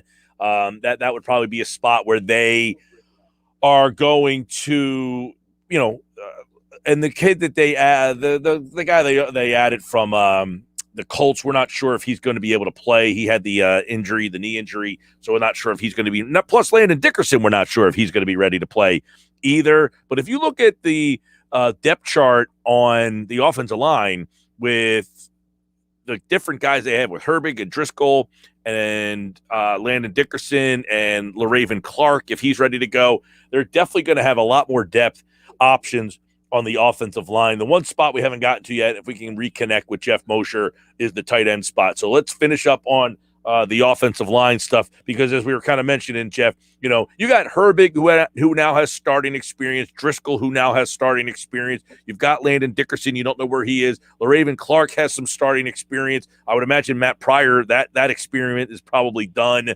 So it's going to have the look. The line's going to have a different look for positive reasons because you're getting guys back healthy, and that's a good thing. Yeah, no doubt. And then last year with the disaster only winds up being helpful this year because guys got so much experience last year, like a Driscoll and like a Herbig. I mean, those guys started a lot of games, and now they're looked at as some top backups. So as you mentioned, you got your starting 4.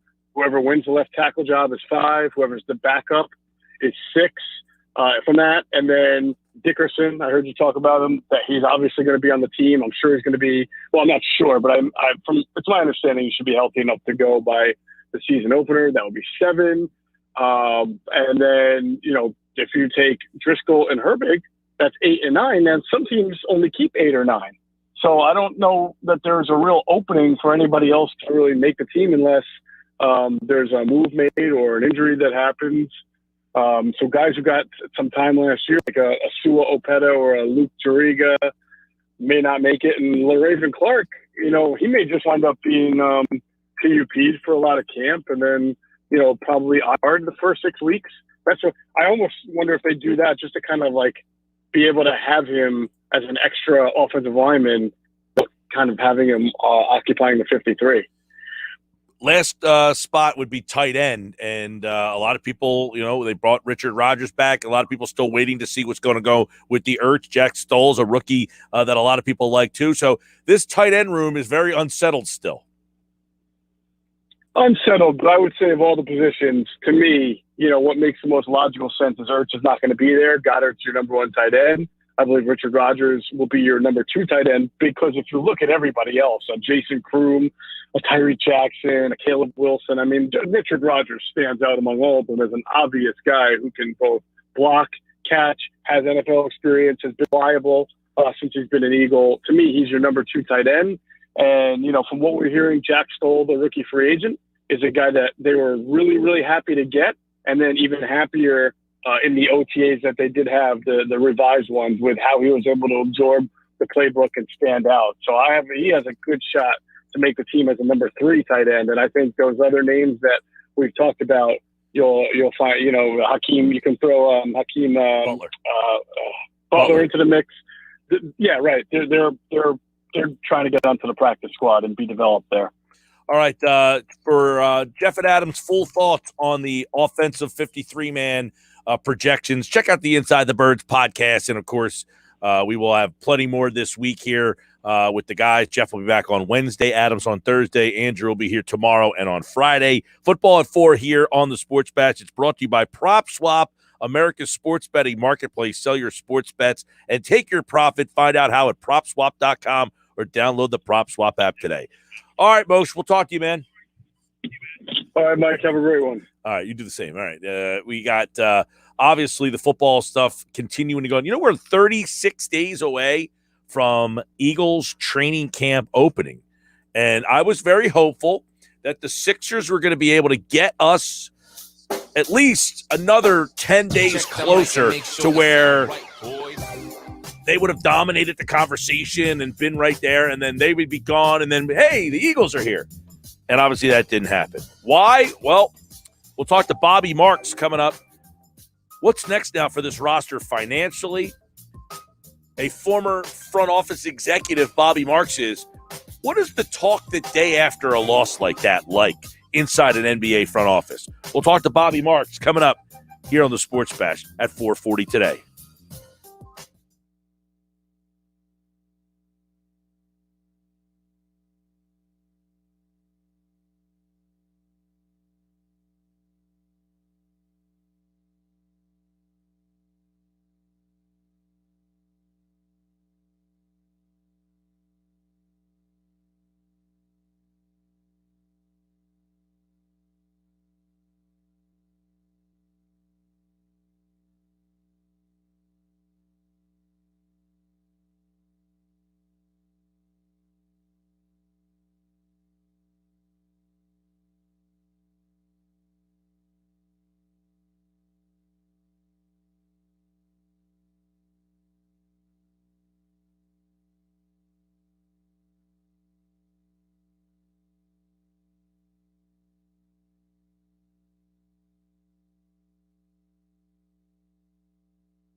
Time for Do You Remember? These are events that all happened on this day, June the 21st. June 20th will now be remembered as the day the Sixers got beat for the third time in the series on their home court.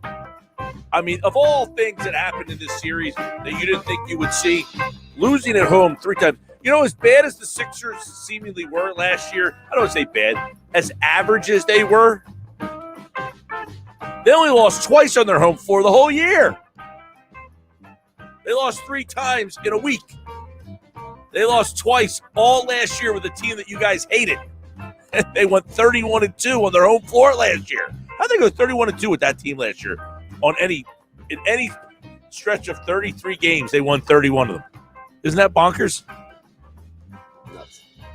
Josh Ennie's my producer. You ready? I'm here. 1964, Phillies pitcher Jim Bunning completed a perfect game in 90 pitches, 6-0 win over the Mets at Shea. Yeah, he is the most go-to Father's Day sports story of all time. That's right. Threw a no-hitter on Father's Day. Yeah, that's like the story that everyone points to. It's like, it's PT mentioning the U.S. Open on Father's Day every weekend. Yeah. And it's usually by this time, except for in this year, we're either at the end of the NBA Finals or starting the preparations or going into the draft. Yeah. Father's Day events, you could say, right? Yeah.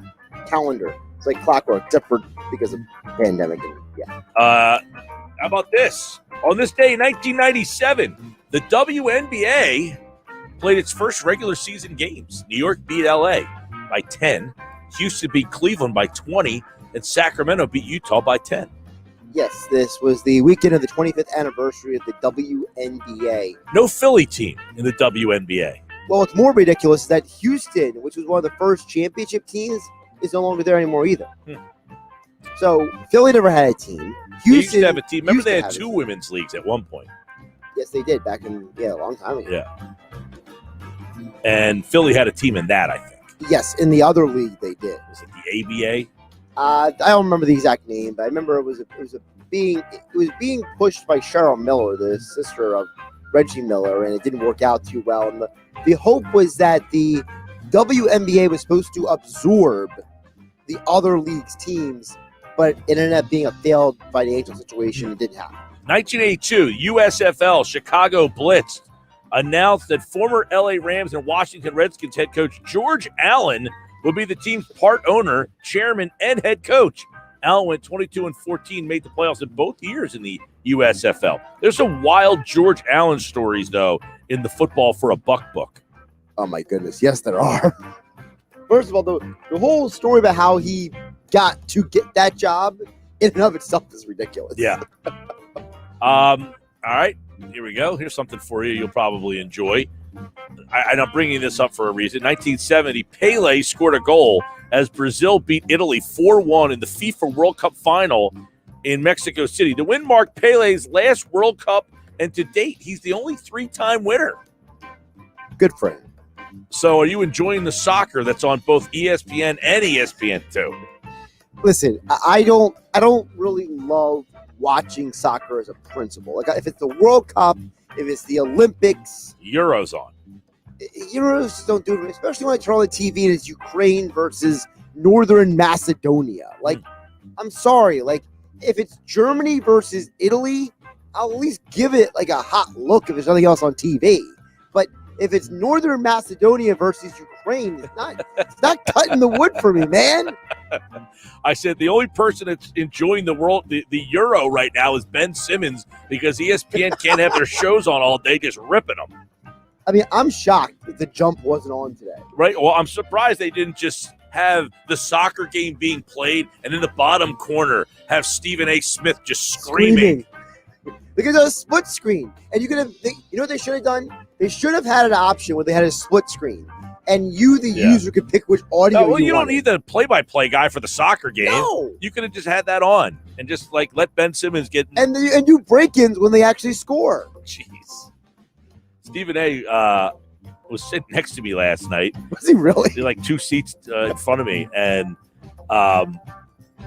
he had like people like, "Hey, you gonna rip Simmons tomorrow? What?" It's all like, come on, dude, really? You need to turn around and ask Stephen A. Smith if he's gonna rip Ben Simmons. Did you watch that game last night? Have you ever seen Stephen A. Smith?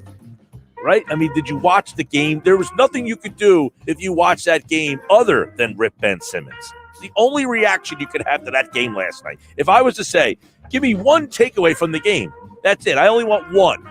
I mean, there's many to give. Just give me one. Every single person in the building would give you the same takeaway. Simmons was awful. That and also the fact that, come on, you're really asking Stephen A. Smith that question? Like, why don't you take your dumb question somewhere else? Yeah. Why don't you go flush it when you go to the bathroom? 2012, the Heat finish off the Thunder. Game 5 of the finals. LeBron James' first ring of his career. Mike Miller had 23 points on 7 of 8 3-point shooting for the Heat. That's a great pull right there. Yeah, Mike Miller, Florida Gator. That is a Oklahoma City Thunder. And I'm imagining that is 2012. So that is your is James Harden still there? Yes. I think is his last year there. Second to last year, I believe he was there for one more year. Then they traded him because they couldn't get the contract done. But So that's him, James Harden, Russell Westbrook, Yep. Kevin Durant. Serge Now that team Ibaka, stays together. Do they win a title? maybe. Of course they do. Durant, Westbrook, and Harden on the same team? Well, I mean, we've seen super teams before that didn't win anything. Yeah, but they so- played together. They did, but the problem with OKC was that they had to make a decision who they were going to pay and not pay. And remember, the league was still coming out of that lockout situation. The financials weren't as good as they are now. So I don't think they would have been able to make the money work.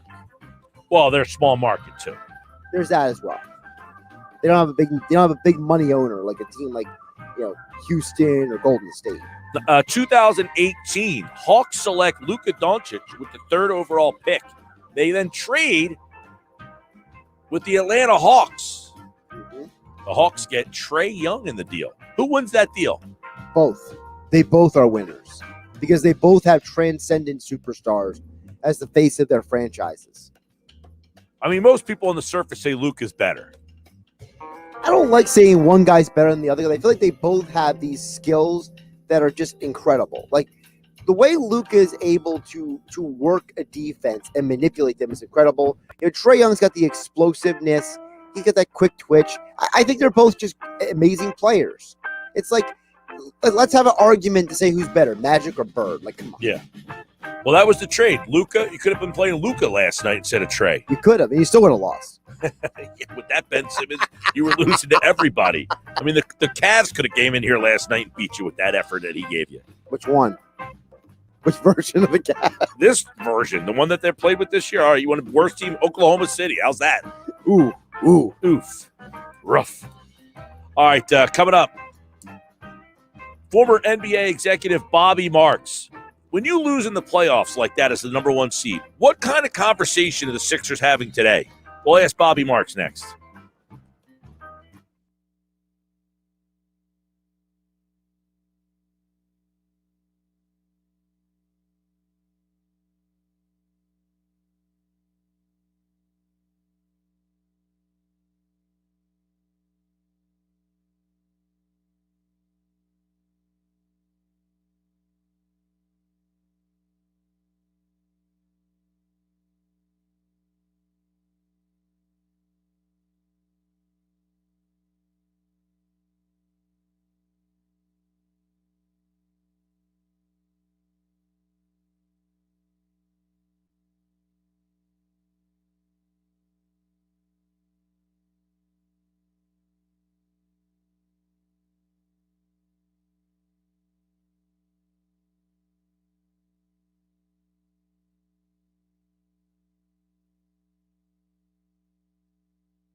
On a disappointing end of the season, last year the Sixers were a disappointing team. They got swept in the first round. They went 31-2 at home.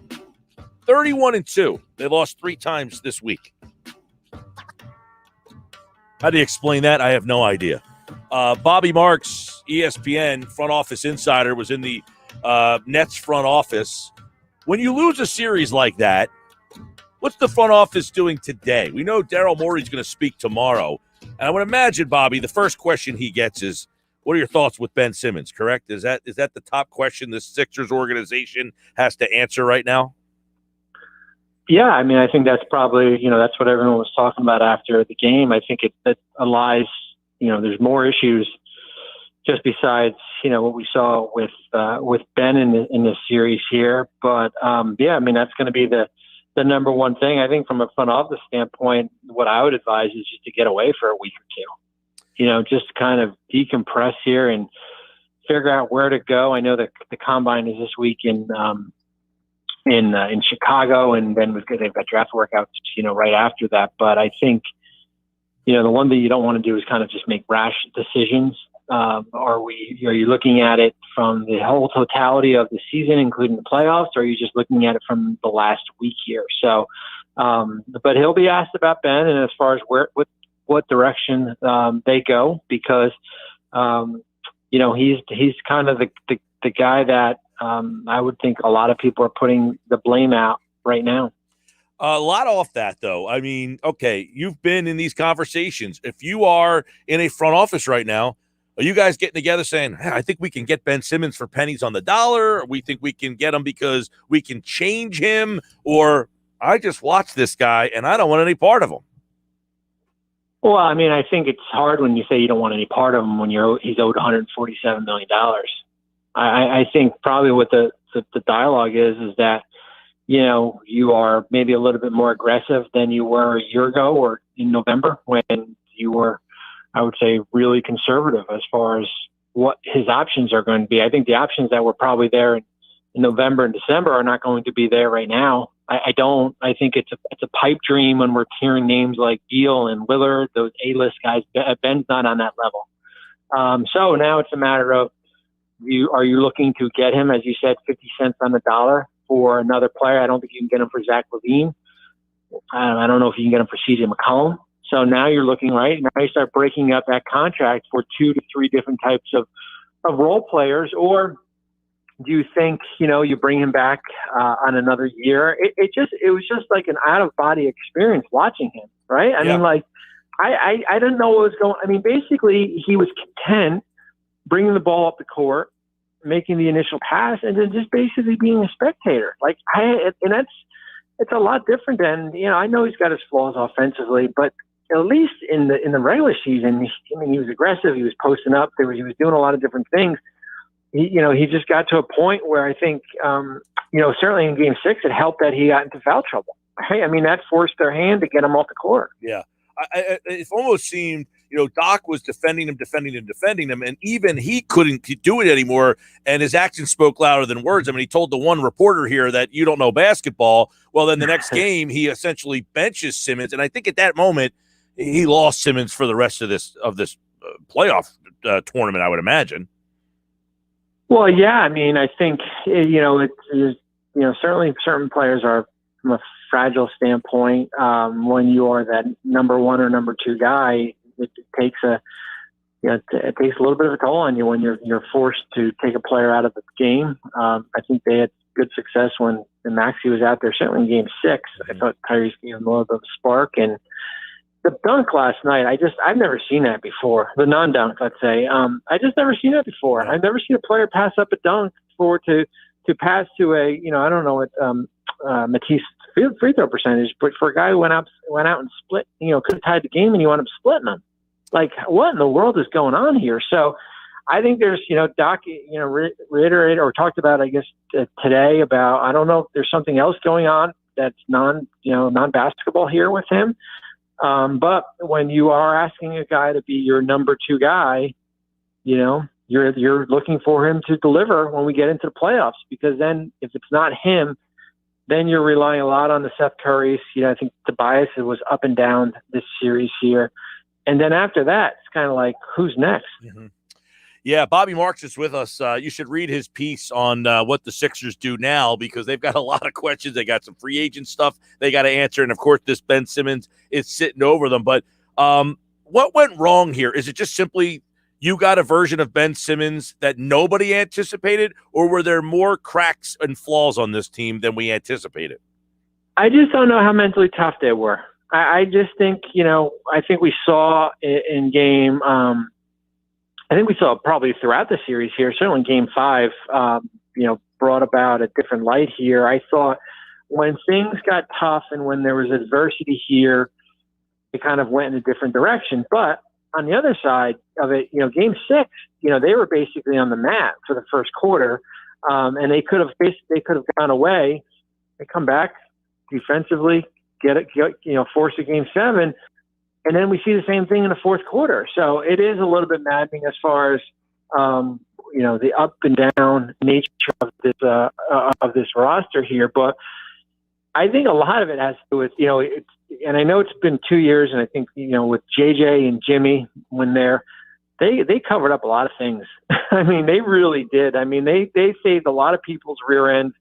If it was Joel or Ben, guys on that roster there, they were that insurance policy, and the insurance policy was Seth Curry. I mean, Seth basically kept them in the series here, and they didn't have the next guy. Yeah, it's kind of interesting to watch. So if you're the season's done and you're in that room with Morey and you guys are trying to figure out what's next, are you saying we can't bring Ben Simmons back? I mean, would that be your recommendation? Is, hey, we've tried this. You just mentioned how mentally tough is this team.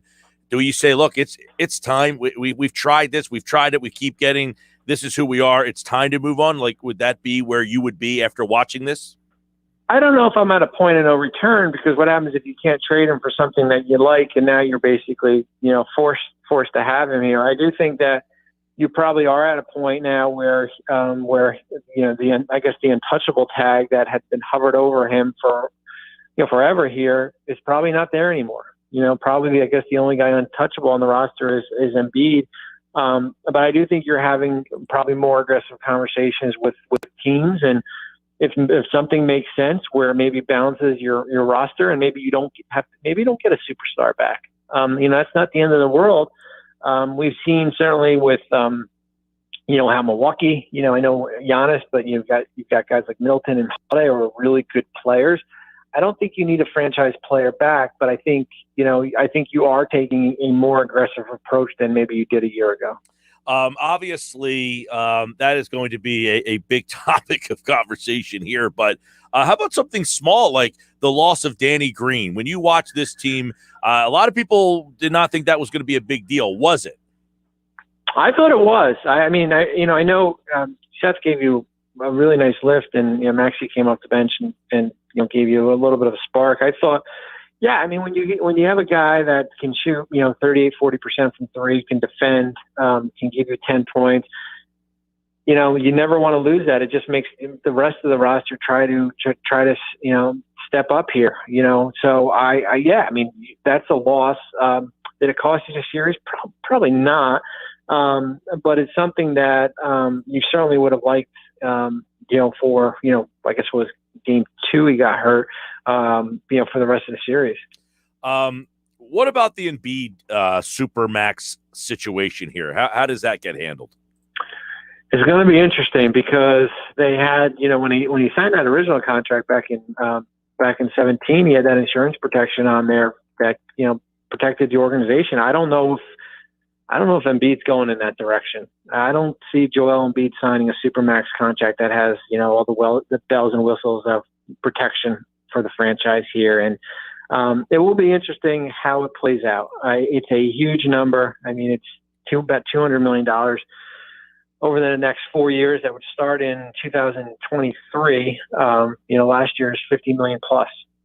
What happens with teams when these Supermaxes happen, you're usually paying for what happened in the past. You rarely pay for what's happening in the future here. And, we've seen it with John Wall. These contracts are not pretty, and then the back end here. So we'll see what happens. If he doesn't get a deal, he has to reestablish All-NBA again Supermax eligible, and then he would go into the following year on an expiring contract.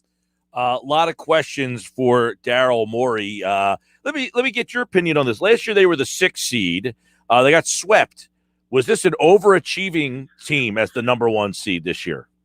I don't think so. I don't think so. I mean, certainly things lined up a little bit because of maybe the injuries in Brooklyn for them to fall to number 2. I thought, they had as good of a regular season. I thought that from a consistency standpoint, it was there. Certainly there were a couple of games here, but I thought the window was here. The window is wide open for this team to take advantage of it based on what's going on out west. A Milwaukee team that I'm not sold on here, and it was a missed opportunity for them. No doubt, yeah. Tobias Harris, let me get your thoughts on that contract. And if Daryl Morey's sitting there saying, I wonder if I can get anybody to take this deal. Well, I mean, it's interesting because it's like, if you're going to do it, you might as well just do it all, right? Like, you might as well just scrap it and go back to ground zero. That includes Embiid.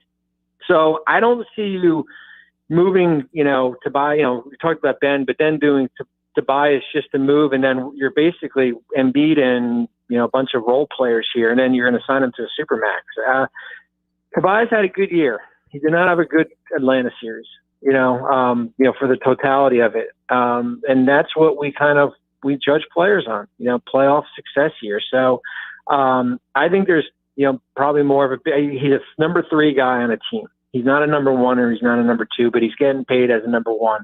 But he's a number 3 guy here. So I don't think there's anybody who's on besides Embiid who's untouchable on this roster. And I think when you lose like this, your ears are open for any team that's going to call in. Bobby Marks, check out his offseason in Philadelphia over at ESPN.com. Some of the focuses for them. I guess we'll leave you with this. Is Ben Simmons in Philadelphia next year? I think he is. I do. But it's just that number is hard, man. I said it on Zach Lowe's podcast we just did. It's like, if you're a team if you're a team that had cap space, would you sign Ben Simmons for 4 years, $147 million? I think the answer would probably be no. Tough one for Daryl Morey here. Good luck with that, man. And he is a guy that likes to pull the trigger. We'll see if he can get this one done. Bobby, appreciate it, man. You're welcome. Thanks. At Bobby Marks 42, and he's got a great piece on the offseason focus. I tend to wonder, as he says there, would you sign Ben Simmons for that deal? There's 2 ways to think of this. One, is there a team out there? And then the teams that I'm looking at are smaller markets that are saying, look, we can bring a guy in here. He's already got a contract. We don't have to worry about signing him, and we can kind of go down that route. Your Portlands that we kind of mentioned. What's another team that, that can utilize Ben's strengths, which is driving, kicking, putting shooters around them. A lot of them reside in the Western Conference. You're looking at a team that wants to shoot the ball and just fire away from 3. A team that doesn't care that Ben's not going to shoot. A team now, Doc Rivers today indicated that they have a plan to address Ben Simmons' shooting woes this offseason. And that would say to me, maybe they're not considering trading him at all.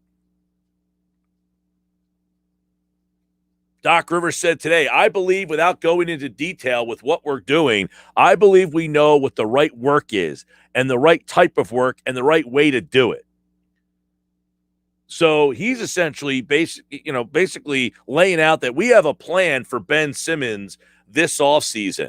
The problem with a lot of this stuff that I have is these guys go and work out with their own guys. Like, if I'm one of these teams, you got to get to the point where you're saying you're not working out with your guy. You're working out with us because what you're doing hasn't been working. You want to go with your shooting coach out in L.A., you got to come back and be able to shoot. Don't tell me you're working with your shooting coach and then come back and not shoot. So Doc Rivers is saying, yeah, we think we have a plan in place here to kind of work with him. You know, Simmons says after the game, offensively, I wasn't there. Of course you weren't there. But part of that has become the free throw shooting completely settled in, I think, to his mental aspect of this. All right, I got a special rank report coming up. He wants to chime in on this whole Sixers and Simmons and all that stuff. So we'll do a special rank report today. Todd Rank. That's funny, Geoff. Yeah, remember when I was asking who would you trade Ben Simmons for? As Bobby Marks just said, pipe dream to get a guy like Bradley Beal, C.J. McCollum, Dame Lillard, all of those guys. Good stuff from Bobby Marks. We appreciate him jumping on. It's the Sports Bash Live on 97.3 ESPN, the free mobile app. And, of course, watch the show live on Facebook, YouTube, and Twitter.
right, here we go. Driving you home on a Monday. And, of course, the Sixers season came to a halt last night, ending in a Game 7 home loss against the Atlanta Hawks. The Sixers lose for the third time on their home floor.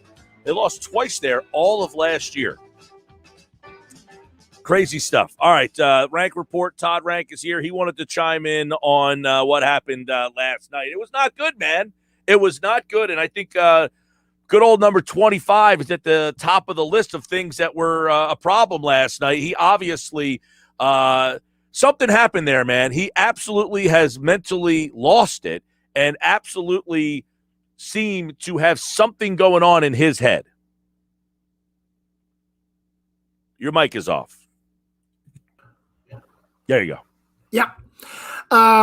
You were at the game, Mike. You saw what I saw from across the country, which was this kid just was out of it, and he lost it. I mean, we got to a point where, again, Doc trying to protect him on some level, getting in foul trouble. There was nothing you really, at that point, you just, as a fan base, you felt like you got to get him off the floor. He's literally not invested in this game at any level. But okay, so this is the weird part. All right, if you just some people just don't like Simmons' game. Period. Like even when he's normal Ben Simmons, people don't like what he brings to the table. If he was just the normal Ben Simmons that guys like you and people out there think is a liability, even that version of Ben Simmons, they would have won this series. Correct? Yes, I would lean to yes, only because, again, they blew 2 huge leads in 2 games.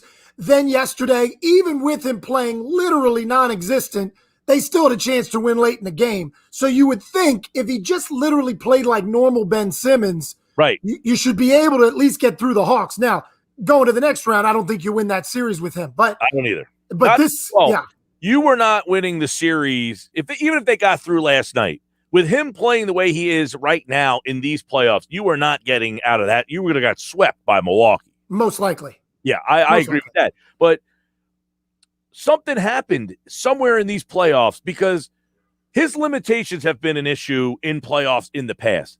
Never to this extent. I think the free throw shooting crept in his head so much, coupled with Rivers having to bench him. When Rivers had to finally acquiesce and bench him, I think Simmons essentially checked out. And at that moment, I think the players on the team realized the Ben Simmons that we had all season long, he's not that guy. And if we don't have that guy, we're not good enough. And do you fault Doc? Because I don't. I mean, Doc had to make he's got to make that call. Yeah, he's got to make that call, Mike. And so again, it goes down to when I look at Ben Simmons, what are we looking at as a player? Who do we have on this team? He came into the press conference after the game last night. He says, I love Philly. I want to stay here, yada, yada. The reality is, Mike, he can say that all he wants. And he tried to say this was a bad series. This was just a bad series for me. I'm sorry. It looked worse than that. I even listened, and I don't listen to a lot of what Shaq says on that post game. But I will say the one thing that he did say was, at that level of talent that Ben has, and what you've played with all year with this team, and the success that they had to be the number 1 seed. If you feel like you're struggling or you're not making it work the first game, the second game, you fix it. You don't let a whole series go by 7 games and then say at the end of it, I just had a really bad series, man. I don't know what happened. No. You start to fix it after game 2 and try to figure out what the heck am I not doing right? What do I need to work on? I don't understand how this is mind-boggling to me, man, is how his teammates, how there hasn't been something like altercations or something. Right. Like that blows my mind that people don't just ride him like crazy for. Well, somebody, Mike, again, I'm putting blame on Doc Rivers for this series as well. I'm not putting as much as I would on Ben Simmons. Well, you know me about the coaches, but these are where I think the coach does have an impact for something like this.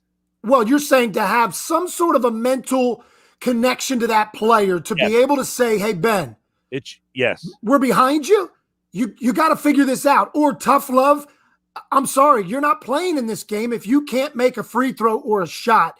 And again, at some point somebody's got to say, hey, Ben, if you don't take an open shot, I'm pulling you from the game.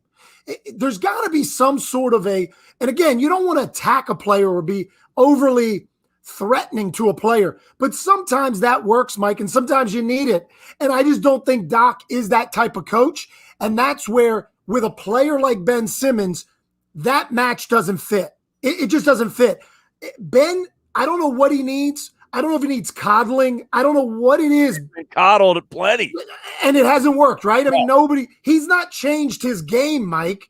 He hasn't improved on the weaknesses. It's funny. I'm reading this article during the break. Our buddy Yaron Weitzman, who writes for Fox Sports, I'll have to get him on the show this week. He's the guy who wrote the process, the book about the process. Yeah. And in this article, he says that Brett Brown basically had it with him and wanted to move him off the point guard spot, and he put Jimmy Butler there, and that Simmons basically had a hissy fit and did not want to play off the ball, which led them to trade Butler out of there or let him go because they couldn't have Butler and Simmons coexist because Simmons wants to be the point guard. And with that information coming out now, Mike, do people look back at Brett Brown differently? Right? I mean, I never had a problem with Brett Brown. People out there thought he was the worst. I said he made the adjustments in that Raptor series. The problem is his hands are tied because he's got this guy who is a liability at times. And now, just watching that game yesterday, Mike, you talk about the mentality of the team. Embiid, in not so many words, basically said, there was a particular moment in the game that I thought it was the end of the game, and that was when Ben Simmons had a dunk and decided to pass the ball. So you've got your star player, Mike, now basically calling out the guy who they already didn't have a great relationship with to begin with. Where do we go from here, Mike? And there's going to be speculation, but if you're Morey, you got to move this kid, right? I mean, there's just no more. You can't have this kid on this team next year, can you? How can you make it work with this kid on this team next year? No, I don't think you can for a couple of reasons. One, it's almost like what you said with Brett Brown. I don't think Brett Brown was their problem, but his voice, you had to get a new voice. You couldn't bring back that group again that is so associated with the process, which for whatever, Agreed. Brown is a part of that. Embiid is a part of that. And by connection of how they got Simmons, even though he was not drafted by Hinkie, the pick that they got was acquired by Hinkie. So Simmons, Embiid, and Brown were all – you could not bring that threesome back. So somebody had to go. Of course it's going to be Brown. But now after Brown is gone and you suffered the same fate, you can't – I don't know that you could bring this group with Embiid and Simmons, that duo, back again. And you can't put the blame – as much as you want to give some blame to the head coach, that's fine. You can do that. 5-year, $40 million deal. That's my point. You've given him 1 year. He's got to get to know the players. He's got to get to know the system. Everything's got to be built within, and you're going to give Doc more than a year. So Doc's not going to believe. All right. So I've been up there, man. I was there last night. I'm watching Simmons. He's making every shot. I mean, he shoots in the corner, 3 ball, makes one after the other. Who? Simmons. When? Before the game. Oh, before the game. Okay. Right. Okay. So he's shooting it, though, in practice before the game. He's shooting threes. He's shooting jumpers. Makes every one. Okay. He's at the foul line. I saw him make 9 out of 10 last night at the foul line. No problem. Swish, swish, swish. Every single one. I just literally saw his summer league highlights. I'll send them to you. The guy shot the ball, elbow jumper, foul line jumper, fadeaway jumper, splash, splash, splash. The announcer saying, this guy gets anywhere he wants on the court. He can hit from anywhere. His stroke is pure. What happened? I mean, he took a 3 in a game last year. He took 1 3 and he made it. And then after the game, that's when Brett Brown said, tell his brother, tell his agent, tell everybody. I just want him to shoot 1 a game. That's all I'm asking. Never shot another one. Why would you shoot 1, make it, and then not shoot another one? Why? Well, because if I remember correctly, the situation in which he shot it didn't matter in the game, right? I think he shot it to where either they were blowing out a team or something, and it just didn't end of the quarter, something like that. But it goes to a bigger point, Mike, that you bring up. You and me had said, and we kind of talked a little bit on the thread yesterday, it's a different reason behind it, but it feels a lot like Fultz, does it not? There's something mentally that Fultz couldn't get through in Philly, and I just feel like a new atmosphere, a new environment, a new team, a new city, maybe that helps Simmons because, to your point, Mike, at this point, if you've seen with your own eyes that he can make these shots and he simply just chooses not to take them in games, and then at the free throw line, he simply is just lost all confidence. He's got to go somewhere else. He's got to start fresh, and maybe that'll help him. But again, I keep harping on this, Mike. These guys, we look at them like they're normal human beings. Their lives are different. Their pressures are different. And we just take it for granted that big stars can handle all of this that goes on around them in their life. Simmons apparently is one that may not be able to. Well, bring in people that can help you mentally get over some of these hurdles, and don't be ashamed to do it. I mean, again, it's a mental health issue, whether it's a career job, mental health, or if it's in your own home life. And he's got to ask for help, I think. This is a guy who was basically groomed for this, right? He was on the cover of the magazines. He was LeBron James. He's the number one pick. He didn't want to go to college. He did that documentary. You would think that this was something like he passed up a dunk last night, dude. You were there. I wasn't. I mean, I couldn't imagine being in that arena and watching that happen, Mike. I mean, was there an energy of just flabbergasted by that crowd? I mean, was there a hush? I've never seen something happen in a game where universally everyone was like, what was that? Like Embiid looked at him, he was like, what are you doing? Right. But that moment of like you watching this guy mentally melt down right there. Like I saw it with Fultz. Like you could see this guy had the look in his face that, and like somebody's saying, that people are acting like, okay, Ben Simmons shot 60% from the free throw line this year. It's not good. Okay. It's not good. Right. He shot 30%. So people are acting like, oh, I saw this coming. No, nobody saw that he was going to have a complete mental meltdown from the free throw line that would carry over to the rest of his game. That's you can't say I saw that coming because there was no evidence that he was going to go from a 60% free throw shooter, which isn't good, to 30% to not wanting to get there at all. And to your point, Mike, there's a direct correlation from the free throw shooting or lack thereof for him making those to the rest of his game. It bleeded to the rest of his game. That was the bigger issue for this team.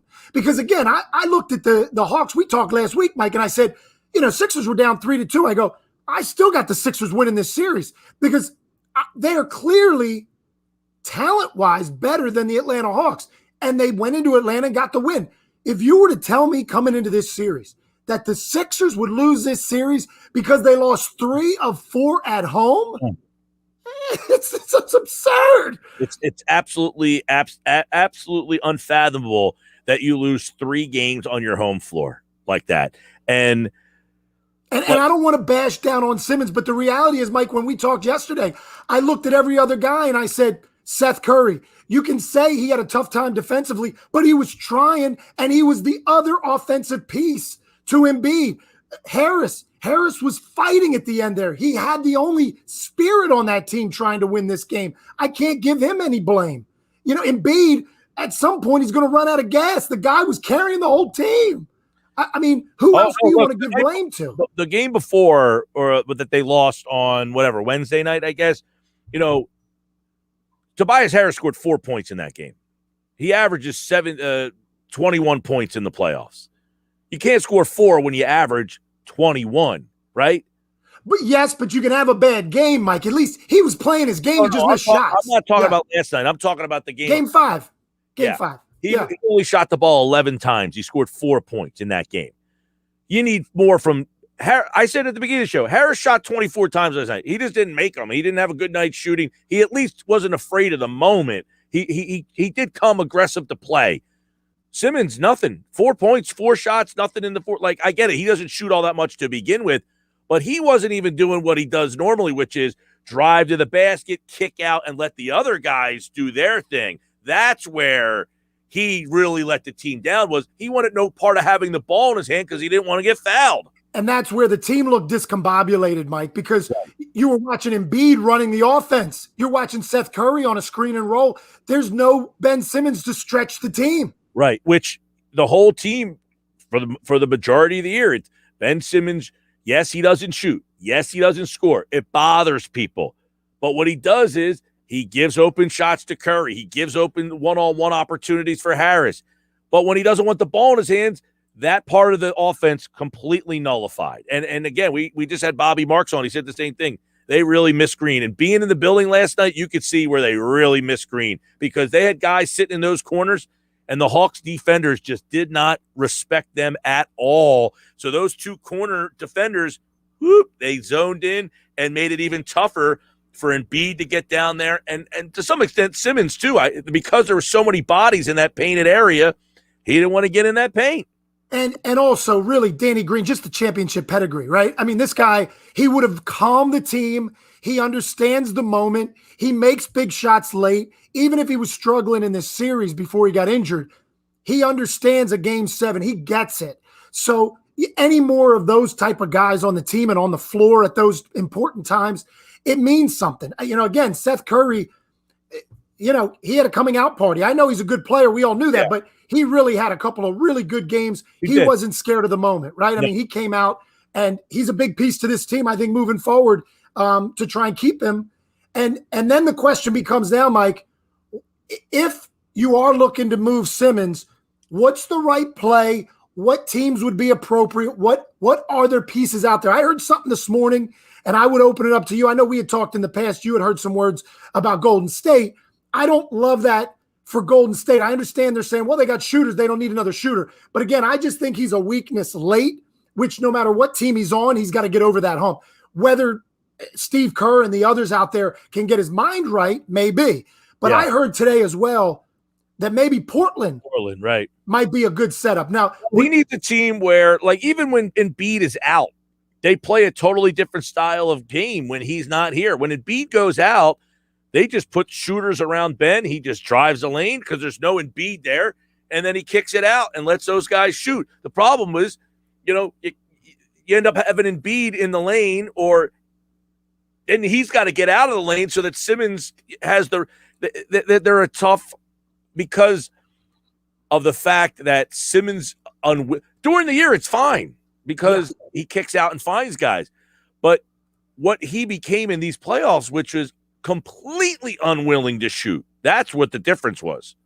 Well, and you're going to lose a piece. You're certainly going to lose something when you lose Ben Simmons on this team. You're going to lose the size, the defensive nature of his game, and again, the passing.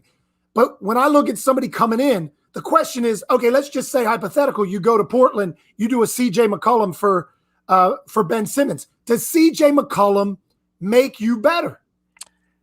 I mean, offensively, sure, but then you go back to the problem that this team would have, which is why does Doc Rivers have to keep Simmons out there? Because he's the best defensive player in the league. So he can't take him off the floor. If you took him off the floor last night, you're getting shredded defensively. The game's only somewhat close because he nullified what Young did last night. I mean, Young had a horrible game because Simmons is running all over. You got a man 6'10" running around with a 6'1" guy. I mean, that's ridiculous. So that becomes the problem. Yeah, you're getting better offense from CJ McCollum, but now your team, you saw what Seth Curry did defensively last night. It's great that he's scoring. He's given up that many points on the other end. You might have a second guy doing that now. And if you bring in a CJ McCollum, is he a true point guard? Terrible defensive player. Well, and then that's the thing is, how do you cover that up if you're the Sixers? Do you go get like a Pat Beverly type of defender that would then alter and come in those break minutes for McCollum, where you're getting the scoring from McCollum, then you need a guy to come in and replace him when he needs a breather. That's really just geared to defense, right? I mean, they've got to somehow offset if you're going to bring in a guy like that. And again, Mike, it's not easy to find that two-way player that's great defensively and also is an elite scorer in this league. I mean, it's not that easy, right? I mean, I look at Paul George. He's a special player. That guy can really D up, and he's got size and length, and he can drop you 35 consistently. So, it's not easy to find those guys. But again, what's going to fit? And you could say Golden State. Who's Golden State going to give the Sixers? They're not giving them Klay Thompson. They're not giving them Steph Curry. So probably like a Wiggins. Yeah, I mean, is that going to be good enough for you? I don't know. Look, at this point, I know the other night we're saying they get a haul for him. After this, I'm not so sure because of literally complete limitations in these last 2 or 3 games. I mean, in the Washington series, you saw a little bit. These last 3 games, though, I mean, how are you supposed to prove to another team, it was only a 3-game thing?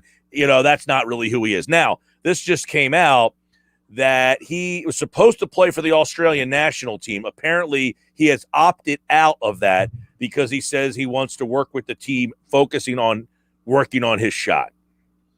Interesting.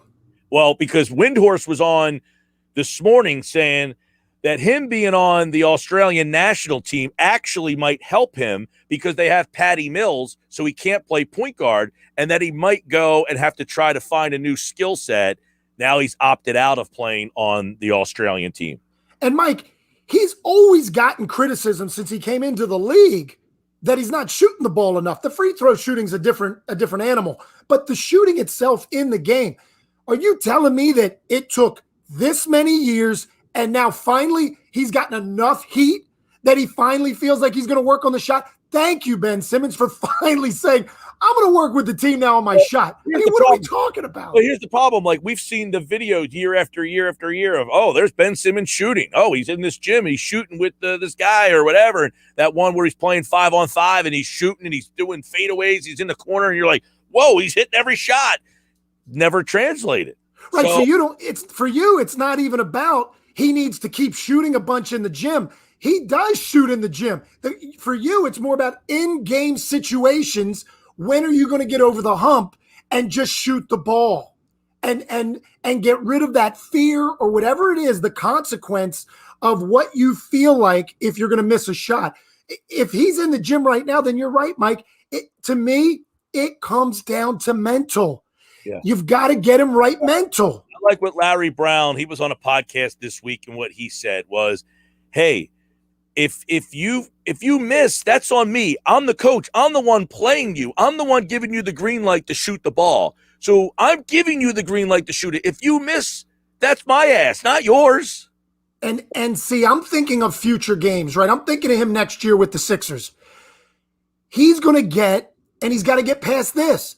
If he's shooting in the first game of the season, he's going to get almost the sarcastic cheers from the Sixers fans like, wow, we finally saw it. Every time he's made a 3 in a game, the place goes bonkers. His teammates are, it's like an embarrassment. That's what I mean. It's almost like he needs to go to a team that hasn't been paying attention to him very often, like a Portland team, right? They're not paying attention to and they're not paying attention to Ben right now. He comes out there, he starts shooting the ball. They don't know any different. They go, yeah, this guy's shooting the ball. He's supposed to shoot the ball.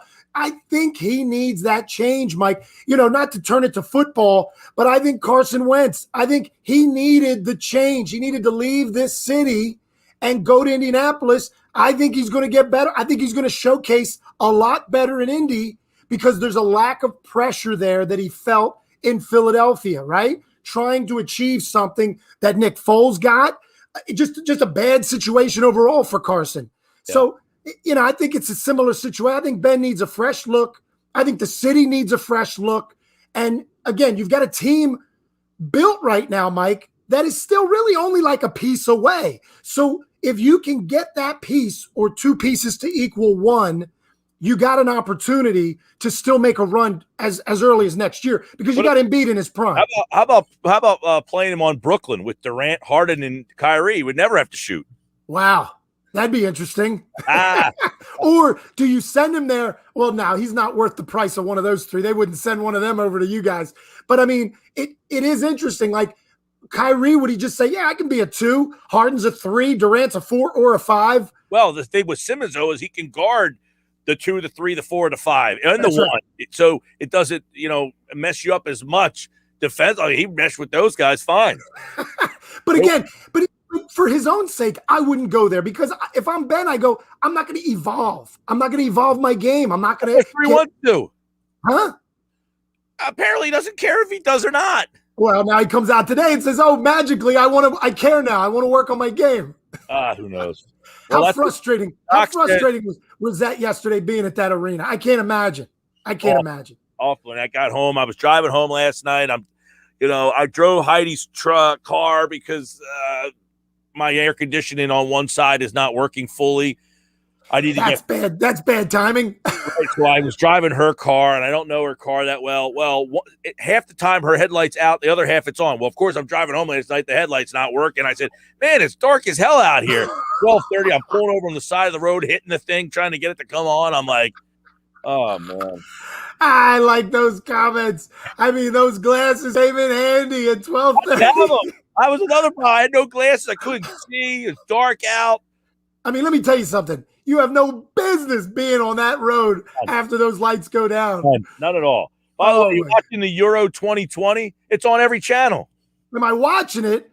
First off, it's funny. I text you and Pete this morning and go, I can't stand this Euro being on every channel.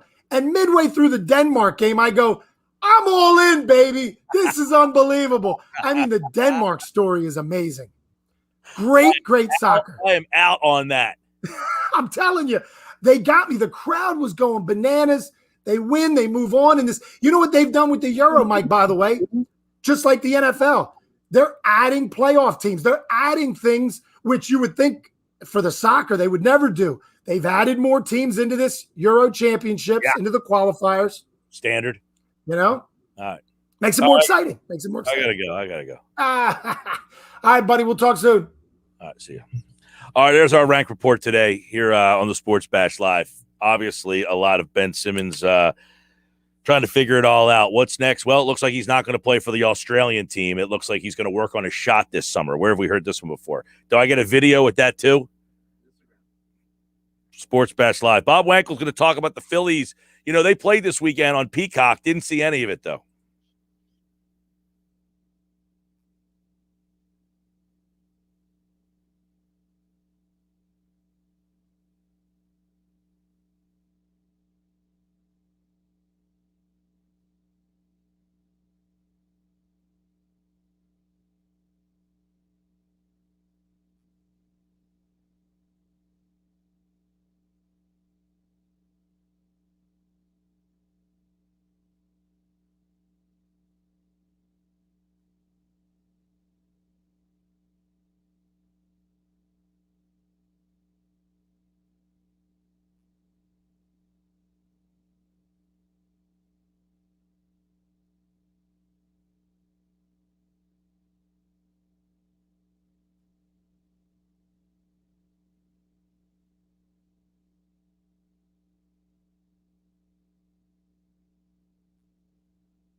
All right, Sports Bash brought to you by Jenkins for heating and air conditioning, installation, service, maintenance, plumbing, drain cleaning. 609-641-6440. JenkinsPlumbingHeating.com. All right, here we go. Bob Wankel at the Phils. What's so funny? What you are like in 6s and 7s over there? I got to imagine the day that you're having today, talking through the Sixers, and then you turn the page to the Phillies, and it's just like you just got to be loving life right now on a Monday, Mike. Yeah, I will say the text board has been humorous. The video chat has been interesting. The phone calls today, which, I typically don't take a whole heck of a lot, but I figured today was one day that I would allow some people to vent and get it out. It was probably a mistake, but that being said, it has been interesting to say the least. Now, I don't know. The Phillies are playing all weekend. Who knew, by the way, right? You didn't tune into Peacock this weekend? It's not like I'm anti-Peacock or any of that. I just, it's like I'm outside on my porch, and I'm not like, I watched the game Friday night, the Sixers game I put on my porch, and I don't have Comcast outside, so I'm like, eh. And then Saturday had its own little day, and my buddy I yelled at my buddy. I'm calling him a cheap ass. The guy makes like high six figures, and I'm like, dude, you don't have cable. We couldn't watch game 6, the 7 of the I'm like, for $150, just get cable, dude. Just get it. So I said, you have Peacock, and he looked at me like I was a nut. I was off on Saturday, and I was at a local establishment, and I said, oh my God, they don't have the game on. They don't have Peacock, right? So Saturday, right. Saturday took an interesting turn for me. I had no plans to do what I did, and we ended up at an establishment early, like 2. The next thing I know was about 8:30, and I'm still at this establishment, and I noticed, hey, they don't have Peacock, do they? I'm watching golf inside of but it didn't go so well for the Phils this weekend. Well, no, you didn't miss a ton if you were looking for good baseball. I mean, Saturday was a nice offensive output. They were able to get 1 in San Francisco despite Aaron Nola's efforts or lack of efforts, and what a mess that's turning into. But no, listen, I talked to you, I guess Friday it was, and I said they got to get 2 out of 3 this weekend. They got to find a way to split this road trip, go 3-3, and they just don't. And I guess I don't mean that from a sense that they have to be 3-3 because of the standings. Like the difference between 3 and 4 games coming into today isn't the end of the world, but they just don't inspire any confidence. It's just week after week. You look at how things lay out and you say, finally, maybe they can get on a little run here. Maybe they were playing pretty good baseball before they left, and they just cannot win on the road. I mean, they're 13-23 on the road now. They've won 1 of 12 road series away from Citizens Bank Park this season. You can do all the mental gymnastics in the world that you want to try to get this team to be a fringe playoff contender, but they just don't do it. They don't do it consistently enough for me. Well, and if you follow Bob on Twitter, you'll read almost the same tweet every day. They can't catch the ball. 1 pitch into the game, you can't catch the ball. And that, to me, it's like you're watching the Sixers. Ben Simmons doesn't want to go to the line because he doesn't want to get fouled because he doesn't want to go to the line. This team can't field the ball. They both have a limitation that is now almost entering the psyche of who they are.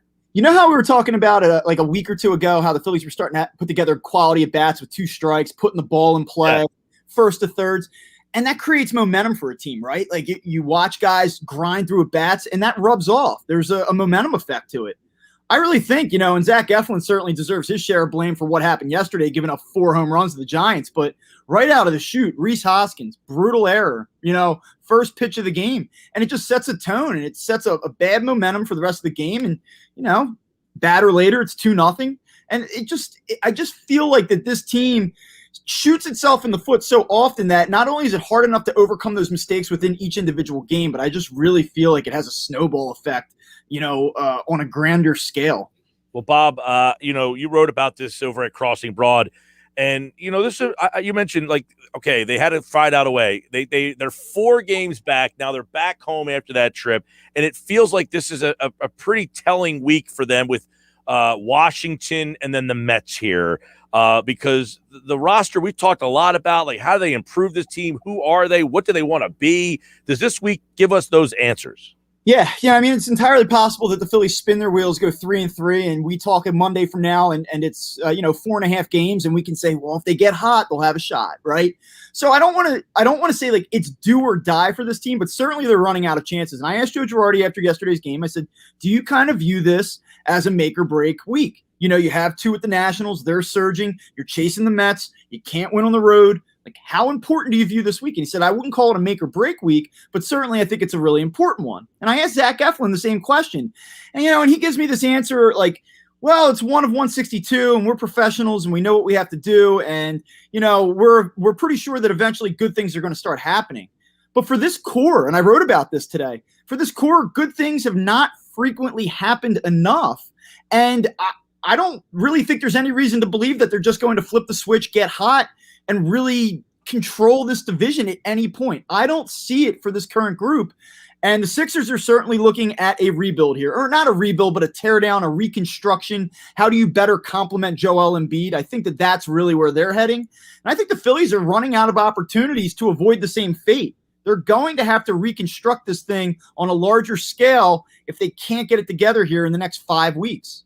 Yeah, I know. You're kind of hinting that they could do something with the roster. I mean, you think Dombrowski makes that decision based on, all right, we're 8 games out. I mean, they got the Marlins, by the way. They got that Reds game stuck in there, but they could be 8 games out of this thing by the time they get to July 4th, right? Yeah, I think anything's possible with this team. Certainly, bad things are very possible with this team. I will tell you this. I would expect if things don't go well here over the next month that Dave Dombrowski will look to sell. And again, we've talked about it. I don't think it's going to be a complete teardown. I think they have a lot of good parts that can win now. So the Phillies aren't going to look to take a 3 or 4 year rebuild here. But I do think that they would look to change the dynamic of the roster. No, they can't do it. You can't do it with Aaron Nola, Zach Wheeler, JT Realmuto, Bryce Harper. They have too many win now players on the roster to do it. Yeah, but the Harper deal prevents you from any sort of we are rebuilding. No, absolutely won't happen. But I do think it would create a situation where the Phillies could look to sell some parts that may not be here next year, or, parts that they feel like they can flip and get something back that would help them contribute in the very near future, if not immediately. And so maybe they look at the Andrew McCutchens, the Gene Seguras of the world, if he comes back and shows that he's healthy. We'll see. I mean, it's going to be very interesting. Yeah, I mean, as much as it's funny, we this weekend nobody really got to see them or do anything. They play the Giants, and it's a microcosm of we blame the manager for years when he was here. He goes out there, they got the best team in baseball. I'm not saying that you let go of Gabe Kapler and you let this great manager go, but I feel like we always want to blame. It's Joe Girardi's fault. He's the problem now. This team's just average. That's what they are. They're an average team. Whether Gabe Kapler's the manager, Joe Girardi, Joe Torre, no matter who the manager is, this is an average roster. That's what it comes down to. Yeah, you see when you watch the Giants play, very fundamentally sound, quality defensive team, and they have pitchers that have been able to execute game plans. Andrew Bailey, local guy, South Jersey, pitched with the Red Sox. He's pitching coach out there, 37 years old, young. It's a progressive hire. They've put together a really good scouting staff, and they have guys that pitch to contact. They're not big strikeout guys, but they've really been able to maximize the stuff of that staff. And, you look at that and you just kind of pair it with the complementary pieces that they have. They're the type of team where it's a different guy every night stepping up. They're the antithesis of what the Phillies have become, or what the Phillies have been now for forever, it feels like. Any bright spots this weekend that you can shed a light on? Sure. Reese Hoskins was swinging the bat a little bit better. He's coming back into his next little run here, it looks like, where he'll get hot. But no, I mean, JT Realmuto had a nice day on Sunday, struggled on Saturday. I mean, they have individual performances where you say, I feel really good about this. But overall, it's just very discouraging. Again, Spencer Howard yesterday, they pull him out of his start. They use him in relief yesterday late. He was good the first inning. He was horrendous the second inning. I hate the way that they're using him right now. There's just not a consistent plan. I think it was Matt Breen, I'm not entirely sure, wrote that he thinks that and I apologize if I'm speaking and this isn't true, but I believe it was Matt Breen who said he thinks that Spencer Howard should be in AAA, and I agree with that. I think that they need to figure out mechanically what's wrong, why he's laboring so much, where the fastball velocity is going. They got to get him right. and pitching him in the 7th inning one day, the next turn through the rotation, starting him for 3 or 4 innings. I just don't see how he's going to find the consistency in his work to really make the tweaks necessary to be successful long term. They have a lot to feel bad about right now, Mike. Not only that, they have a lot to feel bad about. They have a lot of work to do because the limitations with the payroll situation. I mean, they don't want to spend money either. Yeah. I mean, the whole idea here is that if you have this flawed roster and you have all these expensive pieces, what do you do? Do you kind of break that threshold? Do you go over the luxury tax and just say, we're going to spend past it? We've got to go. We've got to win. We've got to win now. Or do you kind of just take a deep breath and say, no, we're going to tweak. We're going to tweak. And that's the situation they're in.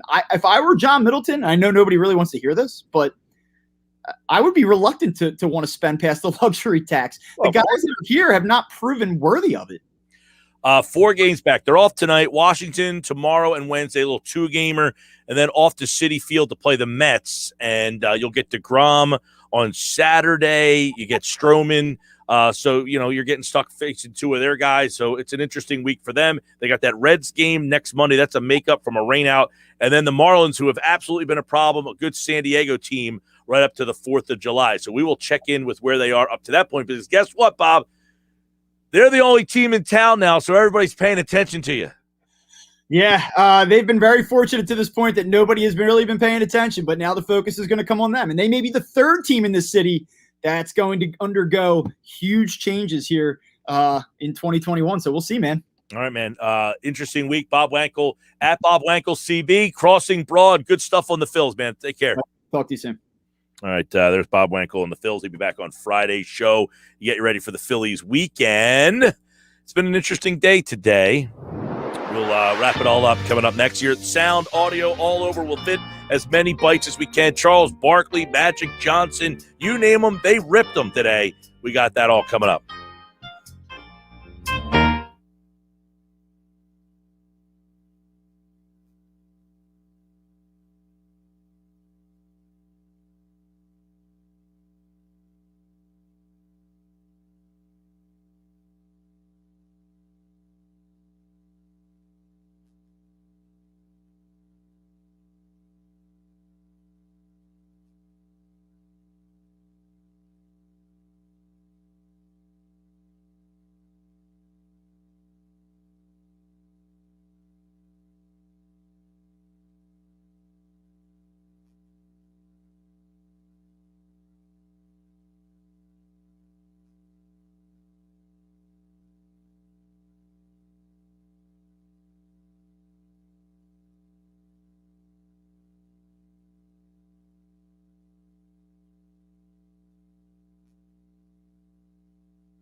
All right, here we go. It's the sound of the day from our fantastic group of guests today. Bobby Marks, ESPN front office insider, joined us in the 4 o'clock hour. I asked him what kind of return could the Sixers get back for one Ben Simmons if they decided to trade him. The options that were probably there in November and December are not going to be there right now. I think it's a pipe dream when we're hearing names like Gill and Lillard, those A-list guys. Ben's not on that level. So now it's a matter of are you looking to get him, as you said, 50 cents on the dollar for another player? I don't think you can get him for Zach LaVine.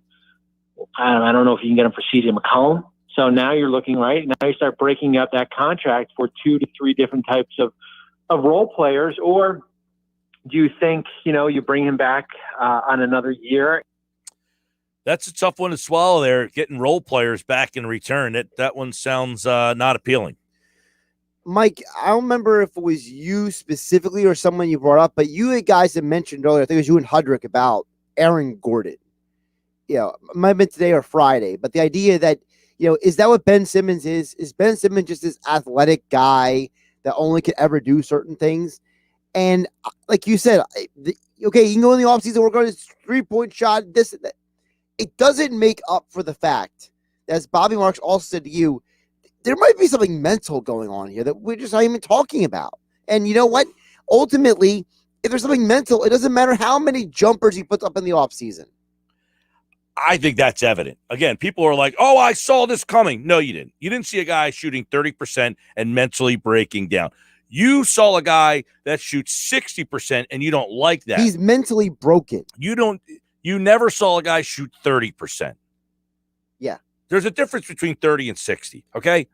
There's also a difference between a guy who has trouble shooting and a guy who just won't shoot. Well, I think he's both, really. And that's well, we don't know. We don't know if he has trouble shooting. He just never has. Right. He's never gone into a game and be like, I'm just gonna chuck up shots. Never. Oh, in the summer league. That one game. No, I mean, Yaron Weitzman's going to be on tomorrow. If you read his article at Fox Sports, he has a video of Ben Simmons shooting in the summer league. Mm-hmm. And he's got multiple jumpers that he made. Multiple. Elbow, foul line, fade away, elbow, caught across the lane. I just watched it in the last commercial break. Well, that was one game, though, wasn't it? No, they're all different games. Okay, so even if it was one game, but it was at least 5 or 6 different shots he took in the game. That was what, 5 years ago? 2017, yeah. I mean, I had the video. 4 years ago, then. I've got the video here. Let's see. It's about here. Let me see if I hit play here. What will happen? Another working against Jaren Grant. There's that mid-range, and it looks pretty smooth. They don't want to rush him, but they feel like he'll get it. They also feel like he gets the off-the-court stuff as he drains another. Elbow. Simmons lets it fly. There it is. Bang. So you can see this kid can get wherever he wants to with the basketball. Get Bang. in there. Another working against Jaren Grant. So, that's 4 different scenarios where he hits an elbow jumper. So what happened in 4 years? I have no idea. It's got to be mental. Has to be. Now, there's a story that you're on. He's going to be on tomorrow.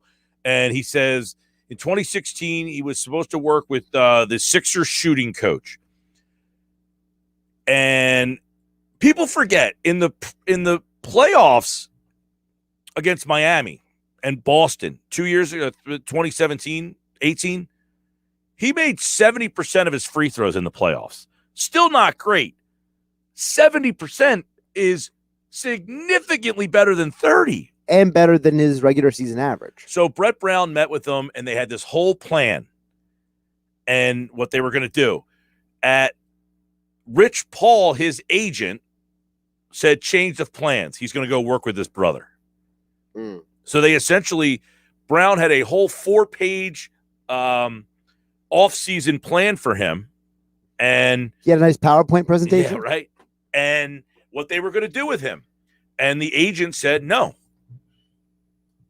not going to do it. So, I mean, it's a great article. I mean, it's a really long-form article on kind of what happened here. But Yaron's going to be on tomorrow. All right. This is Brian Windhorst today. He was on Bart Hahn. He is truly the epitome of the guy who can guard point guard through center. He could guard everybody in the league from Trae Young to Nikola Jokic. And there's just almost nobody who can do that. And that is a real value in the modern NBA. In today's game, the best teams, and if you look at who's left, look at their rosters and you can see it, are the teams that are versatile, that can play multiple different ways. And so Ben Simmons' value in the modern NBA is very, very high. Very, very high, he says. So you got two different opinions there. Very, very high, or, hey, don't get your hopes up. Maybe it's somewhere in between. Should be an interesting summer. Brian Toporek tonight at 6:20 covers the NBA. I'm sure they'll have good conversation there. Tomorrow, we've got Michael Kasky-Blomain. You're on Whitespin. It's a Tuesday with Thompson. Have a great rest of your Monday, everybody.